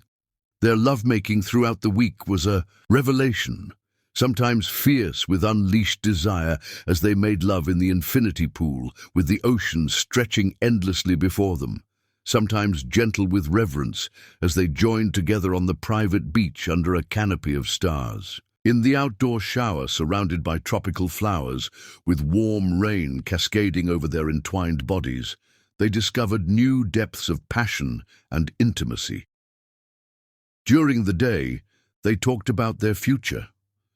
Pat spoke of his plans to start his own company, something built on integrity rather than inherited wealth. Erica shared her dream of finishing her education and maybe teaching, of finding a way to help other young women who found themselves in impossible situations. "We could start a foundation," Pat suggested, as they floated together in the warm ocean, Erica's legs wrapped around his waist. "Something focused on education and opportunity for underprivileged women." "With what money?" Erica asked practically. "Your father has frozen your assets. I have some investments he doesn't know about," Pat grinned. "And more importantly, I have something he never understood, the ability to build something from nothing if I have the right partner." His faith in their future was infectious, and for a week, Erica allowed herself to believe that love really could conquer all. Reality came crashing back the moment they landed at the airport. Pat's phone buzzed incessantly with missed calls and urgent messages. By the time they reached his penthouse, his face was grim. "How bad?" Erica asked, watching him scroll through the messages. "Bad," Pat admitted. "The board called an emergency meeting for tomorrow. They're voting on my removal as CEO, citing conduct detrimental to company interests. And we've lost 3 major contracts while we were gone: the Wellington Group, Morrison Industries, and Blackstone Financial." Erica sank onto the couch, the weight of reality settling on her shoulders like a stone. $50 million in contracts, gone because of me. "Gone because of prejudice and small-minded thinking," Pat corrected firmly, sitting beside her and taking her hands. "Erica, we knew this was going to happen. We prepared for it." "Did we?" Erica pulled her hands free, standing to pace across the room. "Pat, your entire life's work is being destroyed because you married me. How is that something we can just prepare for?" "Because my life's work isn't a company built on other people's money and approval," Pat said quietly. "My life's work is building something meaningful with the woman I love." But even as he spoke, Erica could see the strain in his eyes, the weight of losing everything he'd worked for. That night, as Pat slept fitfully beside her, she made a decision that broke her heart but felt necessary. The next morning, while Pat was at the board meeting that would likely end his career, Erica sat in the sterile office of Mitchell and Associates, one of the city's most respected divorce attorneys. Mrs. Hughes, the lawyer, a sharp-eyed woman in her 50s, reviewed the papers Erica had requested. "Are you certain about this? These are irrevocable divorce papers. Once signed and filed, there's no going back." "I need to free him," Erica said quietly, her wedding ring feeling like a weight on her finger. "His entire life is being destroyed because of me. If I disappear, if I set him free, maybe he can salvage something." "And you believe he'll thank you for this decision?" Erica's laugh was bitter. "He'll hate me. But he'll be free to rebuild his life, to find someone appropriate for his world." The lawyer slid the papers across the desk. "I'll need your signature on each page. But Mrs. Hughes, I have to ask, is this what you want, or what you think you should do?" Before Erica could answer, the office door burst open. Pat stood in the doorway, his face a mask of fury and hurt, his eyes locked on the divorce papers spread across the desk. "What the hell is this?" he demanded, his voice deadly. "Quiet!" The lawyer quickly excused herself, leaving them alone in the suddenly charged atmosphere of the office. "Pat," Erica began, standing on shaky legs, "let me explain." "Explain what? How you decided to destroy our marriage without bothering to discuss it with me first?" Pat's voice was raw with pain. How you decided that I was too weak to handle. Losing a company when losing you would destroy me completely. You don't understand, Erica protested, tears streaming down her face. You've lost everything because of me, your family, your business, your entire future. My future is with you, Pat shouted, his composure finally cracking. My future has always been with you, from the moment I saw you on that auction stage, and knew I had to protect you. Protect me? Erica's voice rose to match his. I don't need protecting, Pat. I need to protect you. Can't you see that everyone was right? I'm destroying your life. You're saving my life. Pat grabbed her shoulders, his eyes blazing. Before you, I was sleepwalking through an existence that meant nothing. You gave me purpose, gave me love, gave me a reason to be better than I ever thought possible. And what do you have now? Erica challenged. What do you have to show for choosing me? Pat's hands gentled on her shoulders, his voice dropping to a whisper. I have you. I have love. I have a future worth fighting for, instead of an inheritance worth inheriting. The raw honesty in his voice broke something loose in Erica's chest. All her fears and insecurities came pouring out. Her terror that she wasn't good enough for his world.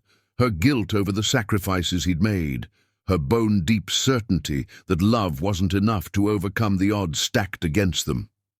Pat listened to every word, then pulled her into his arms and held her while she sobbed out all the pain and fear she'd been carrying. Listen to me, he said fiercely when her tears finally subsided. I didn't marry you to save you, and I didn't marry you because I needed saving. I married you because you're the strongest, most beautiful, most real person I've ever known, and if you think I'm going to let you sacrifice our marriage to save my pride, you're seriously underestimating how stubborn I can be. The board fired you today, didn't they? Erica asked quietly. Unanimously, Pat confirmed, effective immediately. And you're okay with that? Pat's smile was brilliant.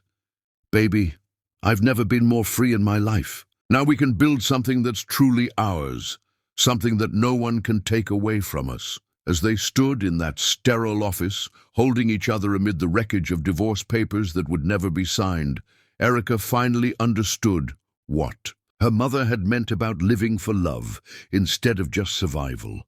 This was living, messy, scary, uncertain, but absolutely real. Their war was far from over, but they would face it together, and that made all the difference. Chapter 7.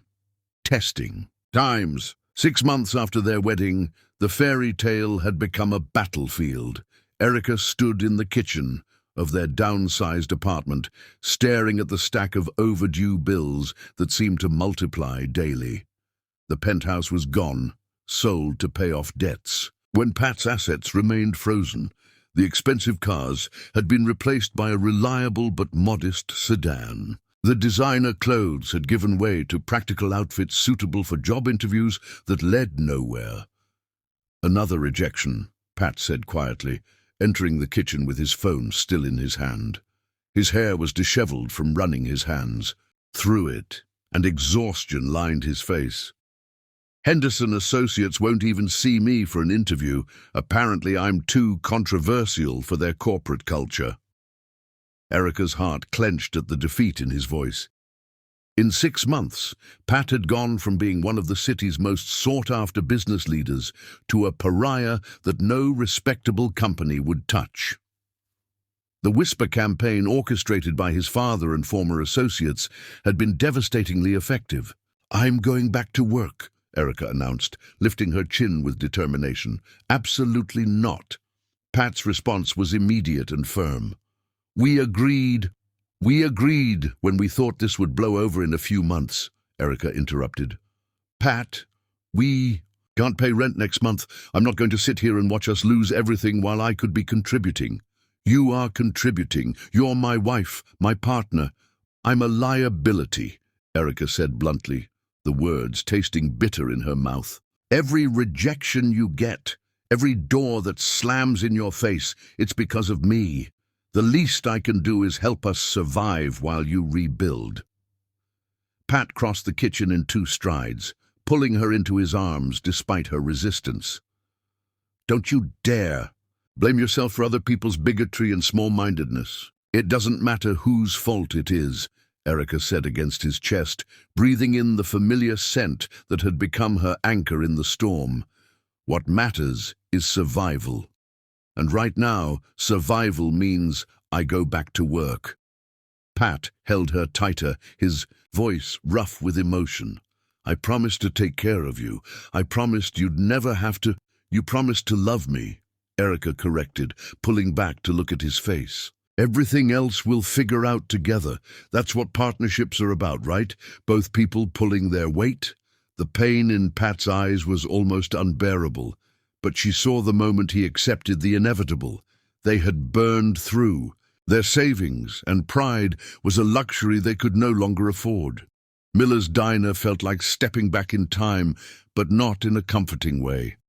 The grease-stained walls and worn vinyl booths that had once represented honest work now felt like a monument to everything she'd briefly escaped and lost again. "Well, well," sneered Cheryl, the head waitress who had always resented Erica's dreams of something better. "Look who's come crawling back. Guess playing princess didn't work out so well, huh?" Erica tied her apron with steady hands, refusing to rise to the bait. "I need the work, Cheryl, nothing more complicated than that."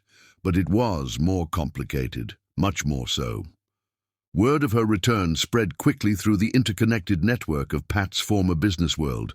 By the end of her first week, she was fielding cruel comments from customers who recognized her from the society pages. "Isn't that the gold digger who destroyed Patrick Hughes?" she heard a woman whisper loudly to her companion at table 6.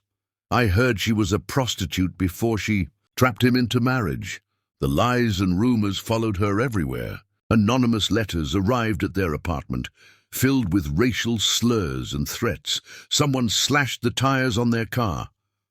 Their new neighbors, initially friendly, grew cold and distant as the gossip reached even their modest neighborhood. The worst part wasn't the public humiliation. It was watching what it did to Pat. Each cruel comment directed at her landed like a physical blow on him. He started insisting on picking her up from work, his jaw tight, with barely controlled rage, as he witnessed the treatment she endured. "This has to stop," he said one night after a particularly brutal shift where a group of his former club acquaintances had made a show of leaving without ordering after recognizing her. "I can't watch them destroy you like this." "They're not destroying me," Erica said firmly, though the constant hostility was wearing her down. "I'm stronger than they think. But you shouldn't have to be." Pat's hands framed her face, his thumbs, brushing away tears she hadn't realized were falling. "This is my fault, all of it." "No," Erica said fiercely. "This is their fault, the people who think love should be conditional on bank accounts and pedigrees.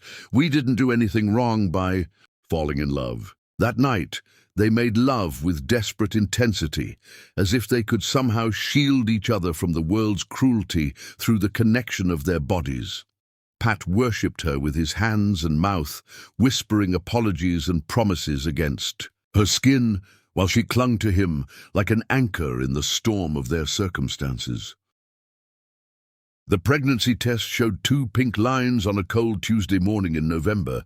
Erica stared at the plastic stick, her heart hammering with a mixture of joy and terror. A baby. She was carrying Pat's child, their child, conceived in love, but destined to be born into uncertainty and struggle. "Erica?" Pat's voice called from the bedroom.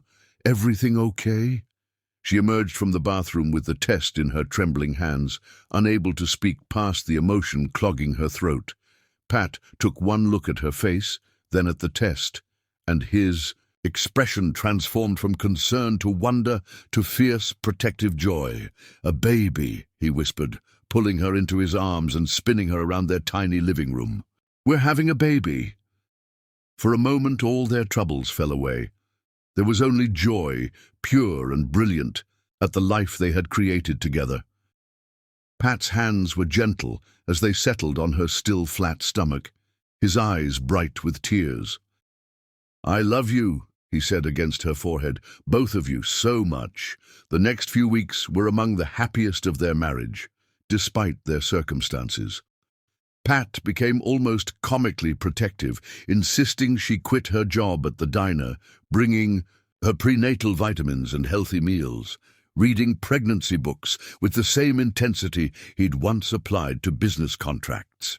"We're going to be okay," he promised one evening, as they lay in bed, his hand resting on her stomach where the tiniest swell was just beginning to show. "The three of us. We're going to build something beautiful together."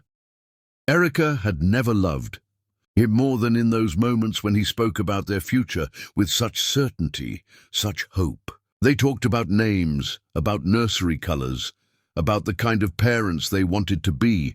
For the first time in months, the future felt bright with possibility. The cramping started during her second trimester, mild at first, then increasingly severe. Pat rushed her to the emergency room at 2 a.m. on a snowy December night, his face white with fear as Erica doubled over in pain. "I'm sorry," the doctor said gently after the examination and ultrasound. "There's no heartbeat. I'm afraid. You've lost the pregnancy." The words hit them like a physical blow. Erica felt something fundamental break inside her chest, a sound like crystal shattering that seemed to echo through her entire being. Pat's hand gripped hers so tightly it should have hurt, but she was beyond feeling anything but the yawning emptiness where hope used to live.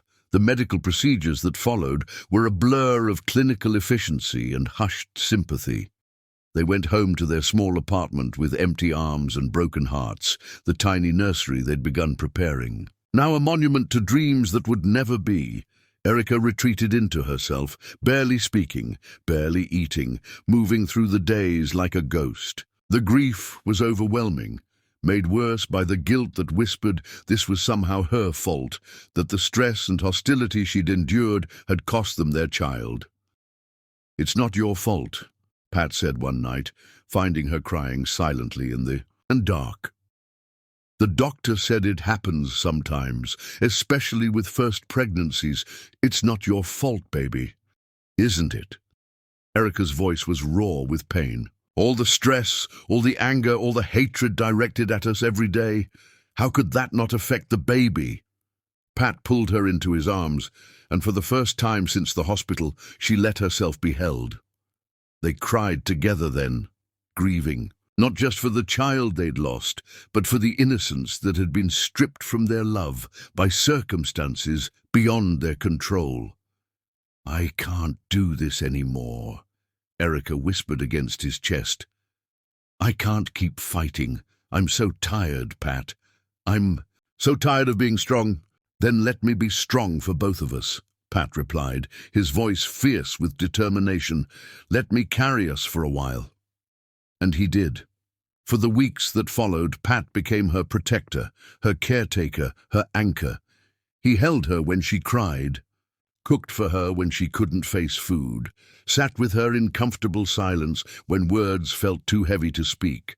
Slowly, gradually, they began to heal together. Not separately, carrying their grief like individual burdens, but together, sharing the weight of loss and the slow, tentative hope of recovery. "We're going to make it," Pat said one evening as they sat together on their small couch.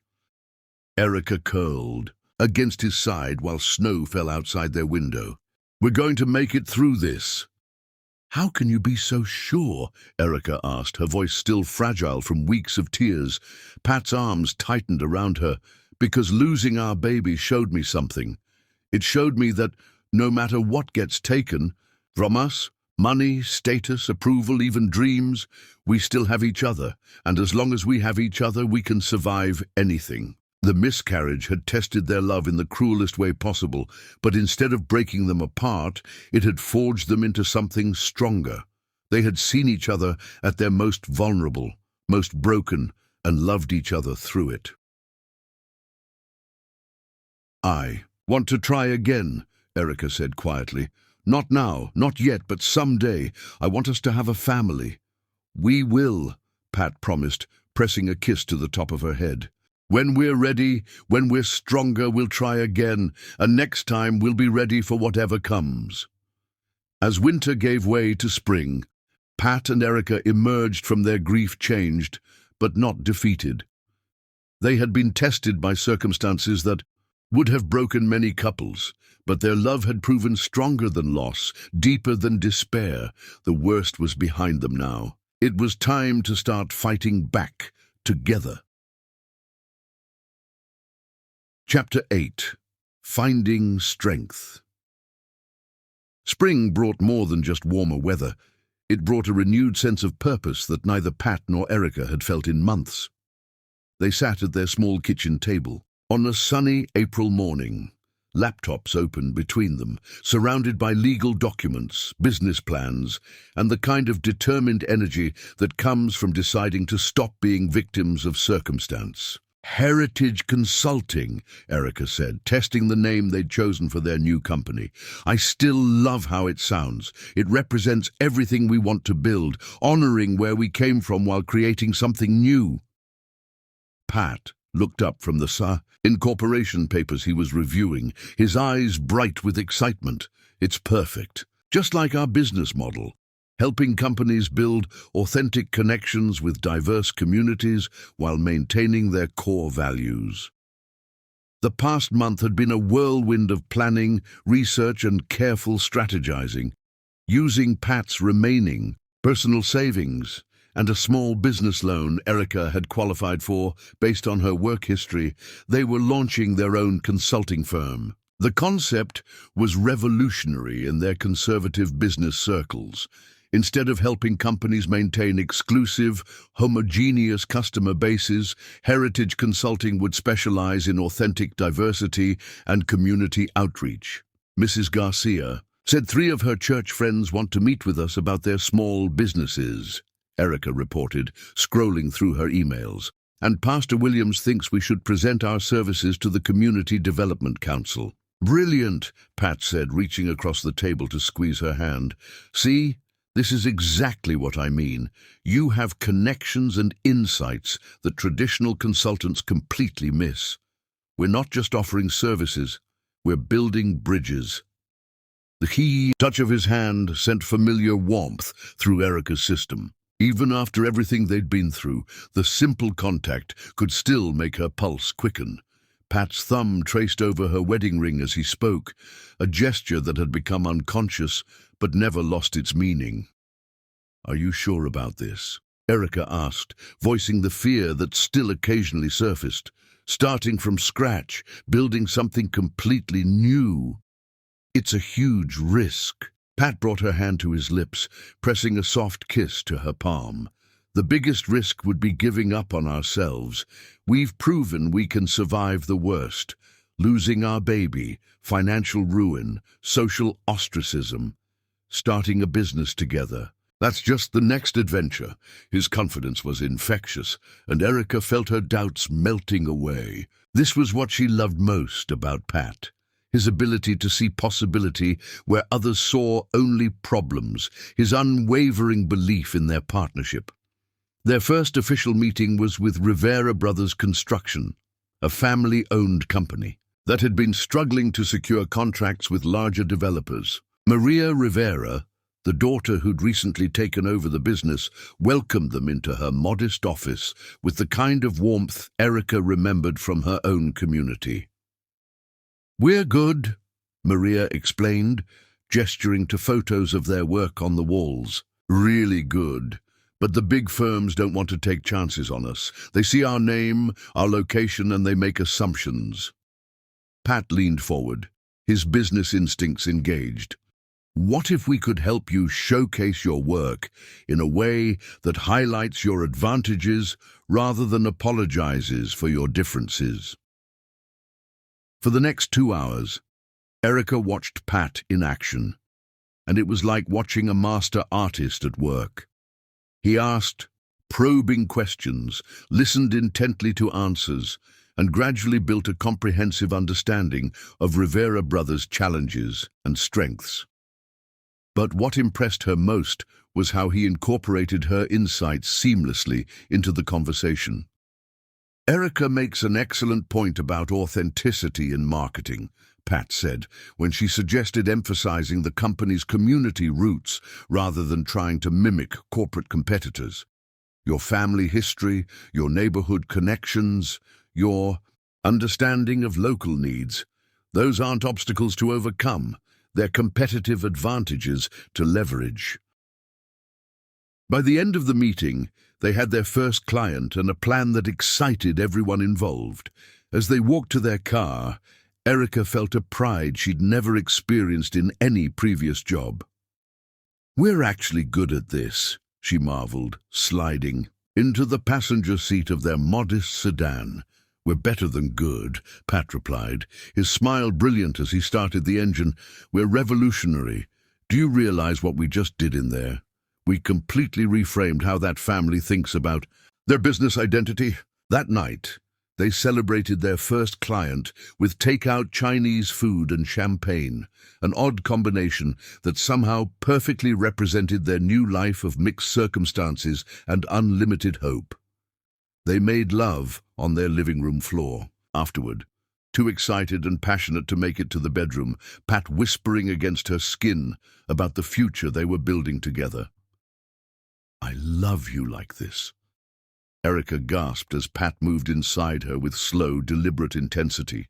"Confident and excited and absolutely brilliant. I love you like this too," Pat replied, his voice rough with desire.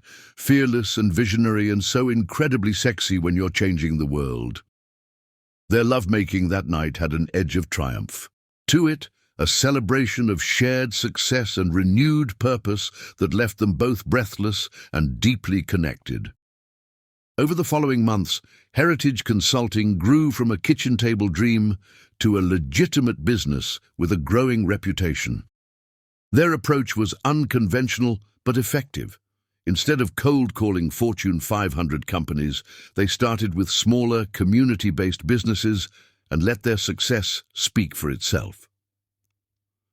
Word traveled fast in interconnected business networks. When Rivera Brothers landed a major municipal contract after implementing Heritage's community-focused marketing strategy, other companies began to take notice.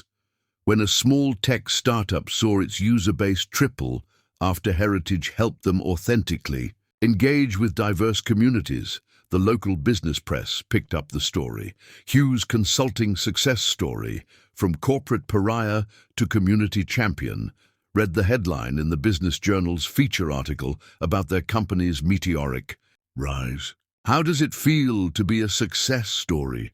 Erica asked Pat as they sat in their first real office, a modest but professional space in a diverse business district they'd chosen specifically for its community connections. "It feels like vindication," Pat admitted, looking around the office they'd furnished with a mix of practical pieces and artwork from local artists. "Not just for us, but for everyone who said authentic diversity was more than just a buzzword." Erica had grown into her role as VP of Strategic Development with natural grace, discovering leadership abilities she'd never known she possessed. She spoke at community meetings, presented to potential clients, and developed marketing strategies that consistently outperformed traditional approaches. But she never forgot her roots, maintaining connections with her old neighborhood and using those relationships to bridge gaps between communities. "Mrs. Patterson called," she told Pat one afternoon, referring to a client whose restaurant had become a neighborhood institution after implementing their community engagement plan. "She wants to recommend us to her sister's catering business in Detroit. Expansion," Pat mused, his eyes lighting up with possibility. "Are we ready for that? Are we ever really ready for anything?" Erica countered with a smile. "But that's never stopped us before. Their success was built on more than just business acumen. It was built on genuine partnership." Pat brought sophisticated strategic thinking and industry connections, while Erica contributed community insights and authentic relationship-building skills. But their greatest strength was how they complemented each other, each making the other better and stronger. The knock on their office door came on a warm September afternoon.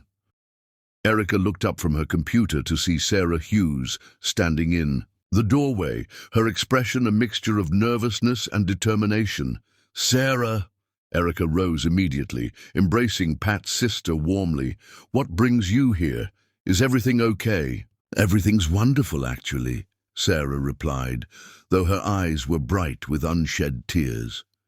"I came to apologize to both of you." Pat emerged from his inner office, his face shifting from surprise to caution at the sight of his sister.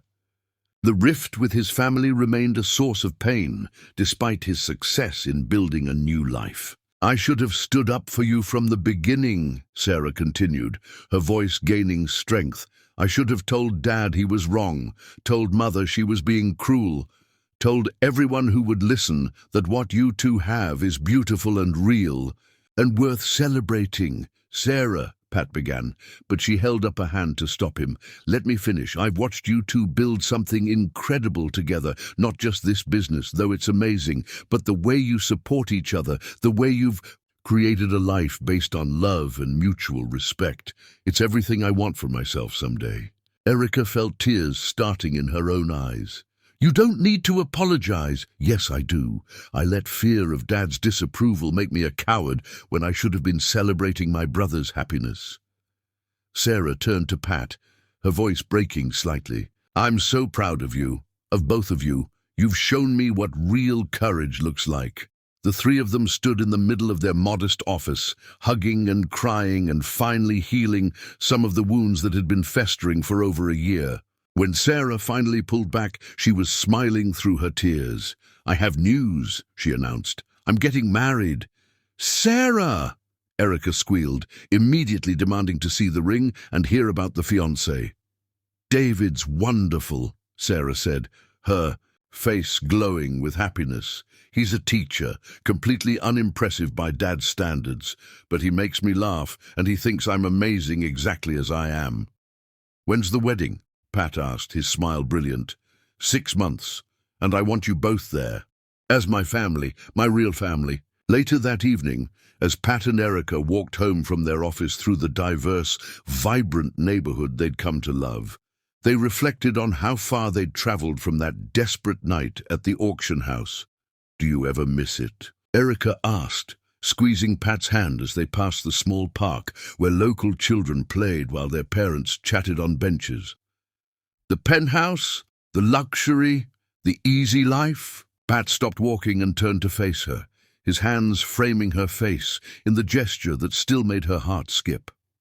"I miss exactly none of it.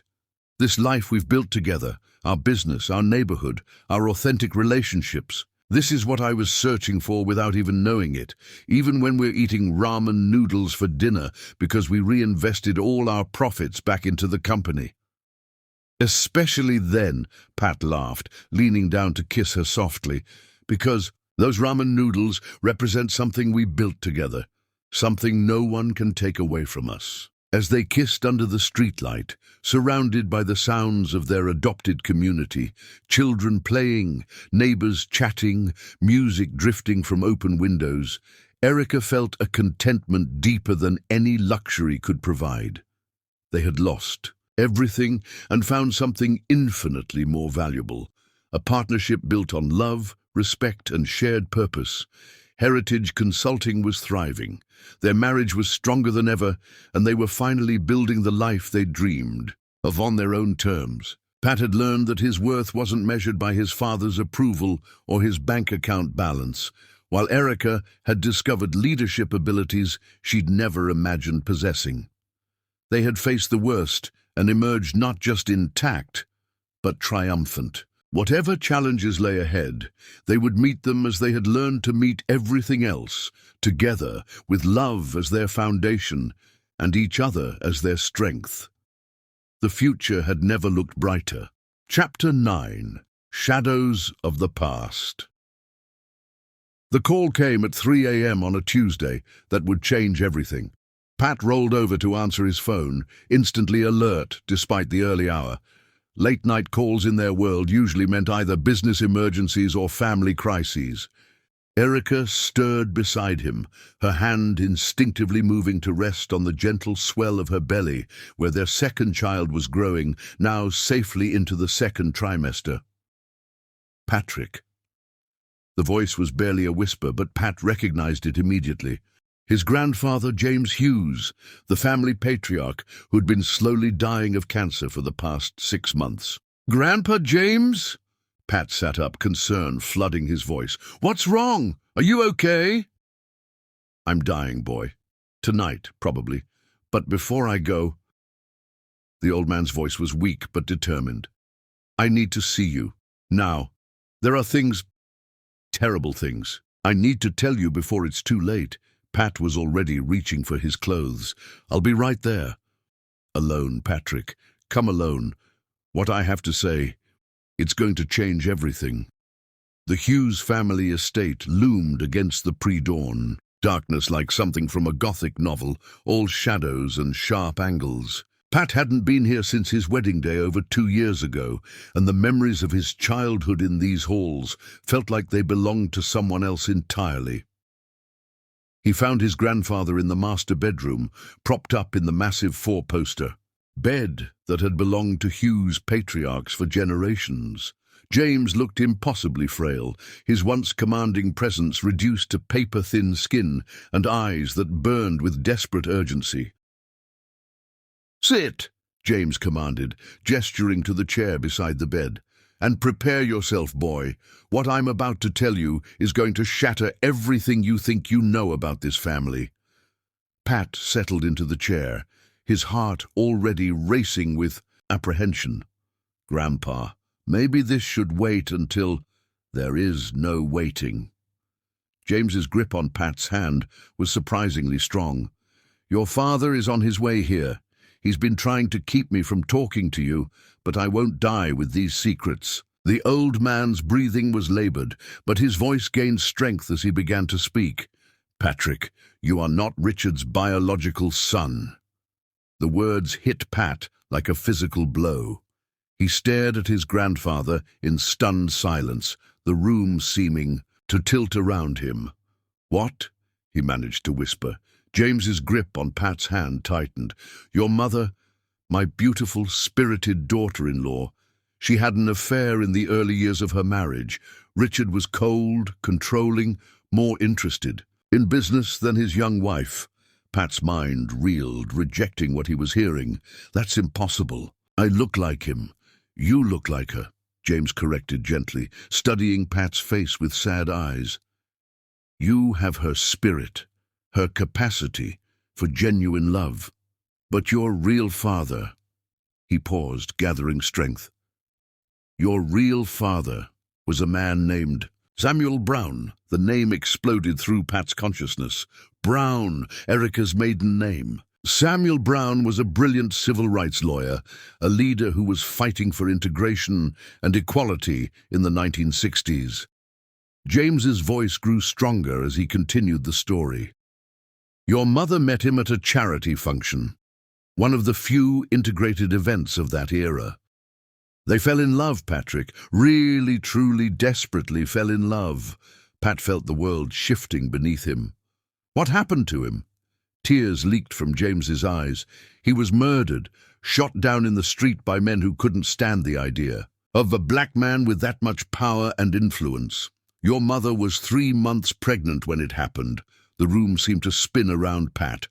Everything he thought he knew about his identity, his history, his very DNA was crumbling. "Does Richard—" "No, Richard has always known. He chose to raise you as his own, but he's held this secret over your mother's head your entire life. It's why she was so cold, so distant. She was broken by grief and trapped by shame." "And Samuel Brown," Pat's voice was barely a whisper, "did he have family? A daughter? A little girl who would be, around your wife's age now?" James's eyes met Pat's. "Patrick, I believe Erica is your biological father's granddaughter. You and she share a connection deeper than love. You share blood, history, a legacy of fighting for what's right against impossible odds." The revelation hit Pat like a tidal wave. Erica wasn't just his wife, his partner, his soulmate. She was his family in ways neither of them had ever imagined. Their grandfathers had been fighting the same battles, one in boardrooms and courtrooms, one in the streets and communities. "Why are you telling me this now?" Pat asked, his voice thick with emotion. "Because Richard is planning something terrible. He's been working with Claire Wellington and others to destroy you completely. They're going to frame you for embezzlement, claim you've been stealing from Heritage Consulting's clients. The evidence is all fabricated, but it's convincing." Pat's blood ran cold. "When?" "Soon. Maybe today. Richard thinks if he can disgrace you publicly, put you in prison, Erica will leave and you'll come crawling back to the family, desperate enough to accept any terms he sets." Before Pat could respond, they heard footsteps in the hall, heavy, familiar, filled with barely controlled fury. "He knows I'm here," James whispered urgently. "Patrick, there's a safety deposit box at First National Bank. Box 1247. The key is taped under my desk drawer. Everything is in there. Documents, photos, proof of your real parentage and Richard's crimes over the years. Take it all. Use it to protect yourself and that beautiful wife of yours." The bedroom door burst open and Richard Hughes strode in, his face a mask of rage. "What the hell are you doing here?" "Saying goodbye to my grandfather," Pat replied calmly, though his heart was hammering, "and learning some very interesting family history." Richard's eyes flicked between Pat and James, understanding passing between them. "You told him?" "I told him the truth," James said with the last of his strength. "Something you should have done years ago." "The truth?" Richard's laugh was bitter. "The truth is that you're a bastard, Patrick, the son of a dead troublemaker who got exactly what he deserved. But I raised you anyway, gave you my name, my legacy." "Your hatred," Pat corrected, standing slowly. "Your prejudice. Your need to control everything and everyone around you. And look where defying me has gotten you," Richard sneered. "Married to a waitress, running a second-rate business, living in a middle-class neighborhood like common people." "Happy," Pat said simply. "It's gotten me happy." Richard's face contorted with fury. "Enjoy it while it lasts. By tomorrow you'll be in jail. Your precious wife will realize what a mistake she made, and you'll come begging for my help." Pat looked at his grandfather one last time, seeing understanding and approval in the dying man's eyes. "Goodbye, Grandpa James. Thank you for finally telling me the truth." As Pat left the estate, he felt simultaneously liberated and terrified. The truth about his parentage explained so much: his natural empathy, his ability to connect with people from all backgrounds, his immediate and profound attraction to Erica that night at the auction. They had been drawn together by more than love. They had been drawn together by destiny, but Richard's threats weren't idle. As Pat drove home through the early morning light, he could feel the net closing around him.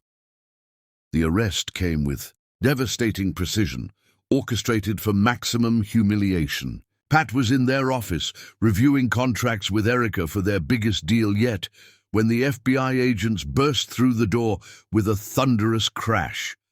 "Patrick Hughes, you're under arrest for embezzlement, wire fraud, and conspiracy to commit theft." The words echoed through the office like gunshots. Erica's face drained of color as armed agents swarmed their workspace, their movements efficient and ruthless. Outside, news vans were already positioned, cameras rolling as Pat was led, away in handcuffs. "This is insane!" Erica protested, her voice strong despite her obvious shock, stepping forward as they cuffed her husband. "My husband hasn't embezzled anything. Heritage Consulting's books are completely transparent." "Ma'am, step back immediately," the lead agent commanded, his hand moving to his weapon. "We have federal warrants to search these premises and seize all financial records, computers, and documents." As they roughly guided Pat toward the door, reporters surged forward with shouted questions. "Mr. Hughes, did you steal from your clients? Is it true your wife was a prostitute? How long have you been running this scam? Pat caught Erica's eyes as they led him away. Call Sarah, he said urgently. Tell her to get the key from James's desk. Safety deposit box 1247 at First National. Everything we need is there. I don't understand. Trust me, Pat said as they pushed him toward the door. I love you, both of you. Remember that, no matter what you hear. The media circus was immediate and brutal. By evening, every news channel was running the story. Heritage Consulting CEO arrested for fraud. Wife reportedly pregnant with scandal-plagued couple's second child. Somehow, the press had learned about Erica's pregnancy before she'd even had a chance to share the news publicly. The violation felt almost as devastating as Pat's arrest. Worse was the character assassination that followed. Anonymous sources, clearly coordinated by Richard and Claire, painted Pat as a con artist who had been stealing from clients to fund his lifestyle, and Erica as a gold digger who had trapped him with strategic pregnancies. The stress of the arrest, the media attention, and the fear for their future took a devastating toll on Erica's body. 3 days after Pat's arrest, as she sat in their apartment trying to coordinate his legal defense while fielding calls from reporters and angry clients, the cramping began.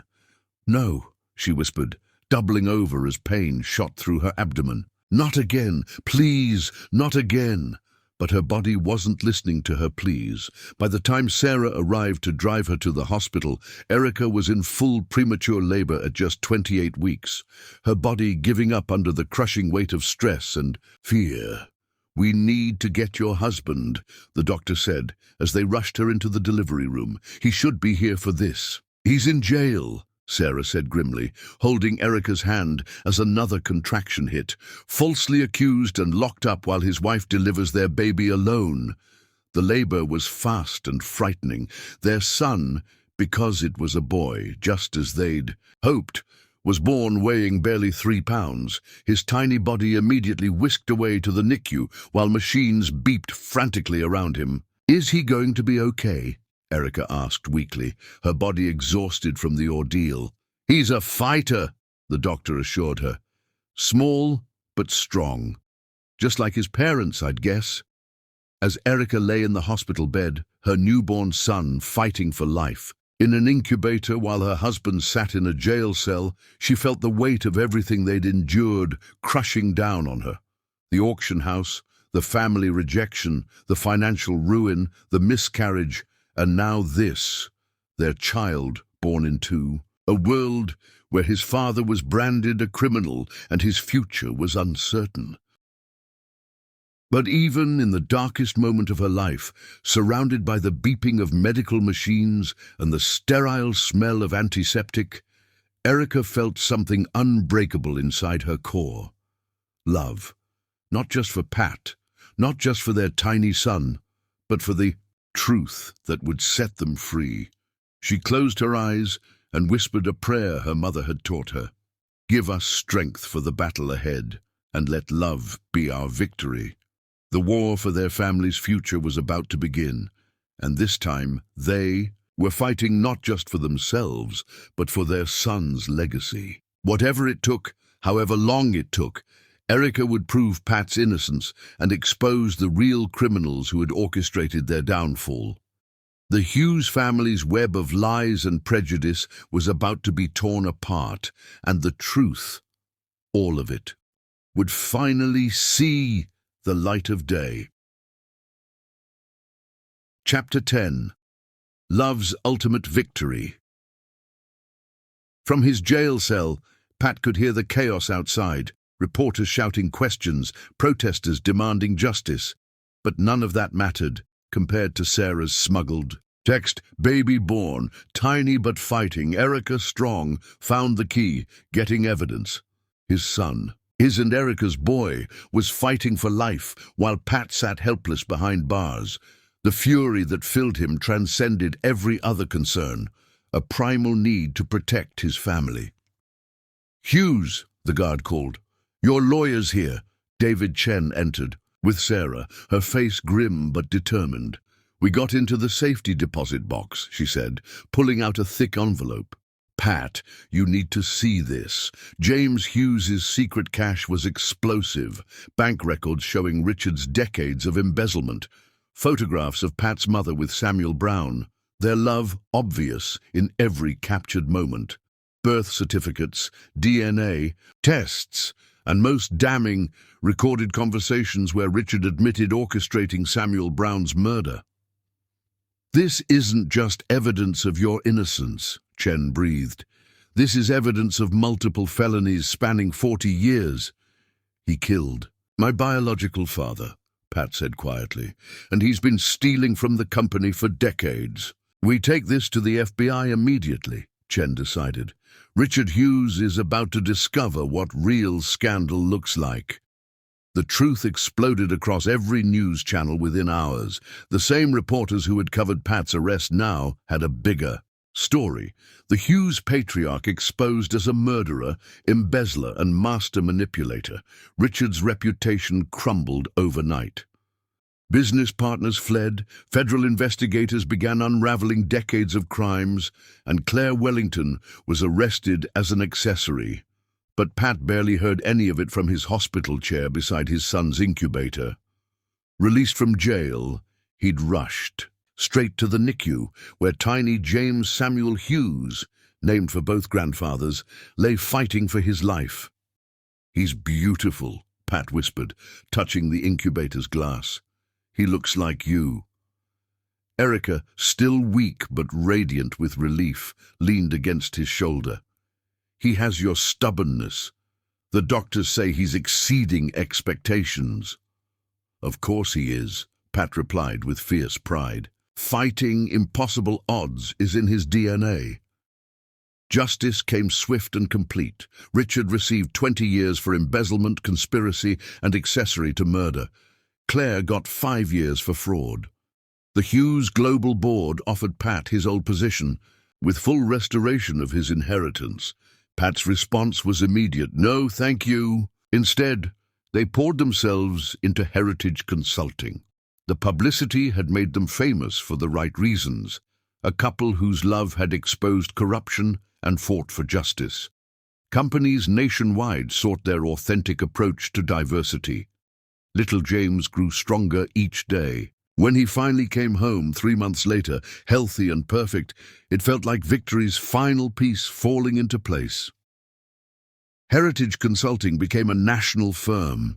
They bought a beautiful home in their diverse neighborhood, never forgetting their roots. Their love deepened with each challenge faced together, each success shared, each quiet moment of happiness created.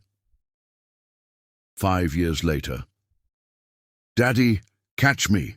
James Samuel Hughes launched himself from the backyard swing into Pat's waiting arms, his laughter bright as sunshine. The birthday party was in full swing, neighborhood children running through sprinklers, adults chatting over barbecue jazz, music drifting through the warm air. "Happy birthday, buddy," Pat said, spinning his son around. At 5, James was tall, with Pat's intense eyes and Erica's warm smile, plus a spirit entirely his own. "He's getting so big," Erica observed, appearing with lemonade. Her hand rested on her gentle belly swell, their daughter due in 3 months. "How are you feeling?" Pat asked, his arms circling her waist. "Perfect," Erica replied, meaning it completely. "Blessed beyond measure." The party represented everything they'd fought for. Friends from every background mingling freely, James surrounded by love but not spoiled, the kind of community celebration that sustained families through generations. Victoria Hughes sat in the shade, playing with her grandson while chatting with Mrs. Garcia. Pat's mother had appeared 6 months ago, freed from decades of fear by Richard's exposure. Her genuine desire to change had slowly earned their trust. Sarah and David were there with their own children, their marriage proof that choosing love over family expectations worked. Even former Hughes Global colleagues attended, drawn by friendship, not obligation. "Uncle Pat," called Maria Rivera's daughter, cake frosting on her face. James says you're going to tell us about Grandpa Samuel. After cake, Pat promised. And only if parents approve. Samuel Brown's story had become Heritage Consulting's cornerstone, not just the tragedy of his death, but the triumph of his legacy through his granddaughter. They'd established the Samuel Brown Foundation, providing scholarships to underserved youth. As children gathered for story time, Pat looked out at the assembled crowd. Children of every background, parents who'd found community despite differences, elderly neighbors who remembered when such gatherings would have been impossible. Once upon a time, Pat began, his voice carrying across the yard, there was a brave man who believed love was stronger than hate, that justice was worth fighting for even when the fight seemed impossible. As he told their story, really, Samuel's story, spanning generations, Pat felt Erica's hand slip into his, their fingers intertwined, wedding rings catching afternoon sunlight, symbols of love that had conquered every obstacle. Later, after guests had gone and James was tucked in with stories and kisses, Pat and Erica sat on their porch swing, watching fireflies dance in gathering dusk. Any regrets? Pat asked, their private ritual over the years. Only that it took so long to get here, Erica replied, settling against his side. But maybe we needed those trials to appreciate what we have. We've come far from that auction house. The best journey of my life, she said softly, even the painful parts because they led to this. Their daughter kicked against Pat's palm on her belly, as if agreeing. They decided to name her Hope, Louise Hughes, after the emotion that sustained them and the mother whose love shaped Erica. I love you, Pat said, the words as powerful as that first night when he'd held her through grief.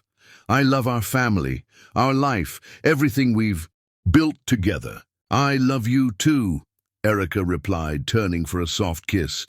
My husband, my partner, my heart.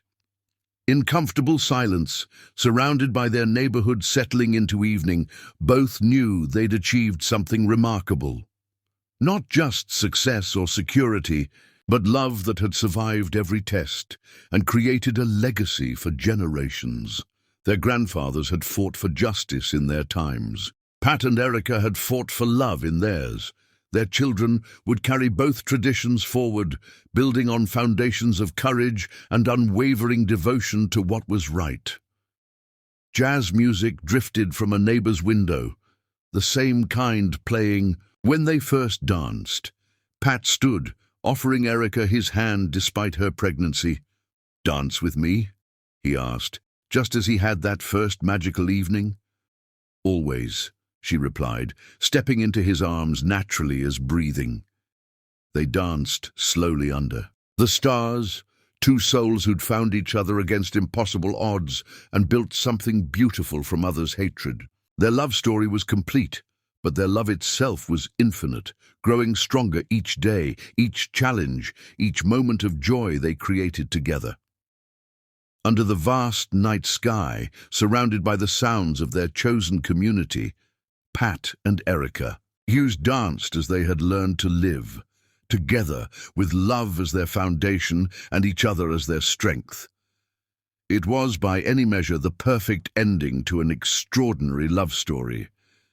But for them, it felt like a beautiful beginning that would last forever.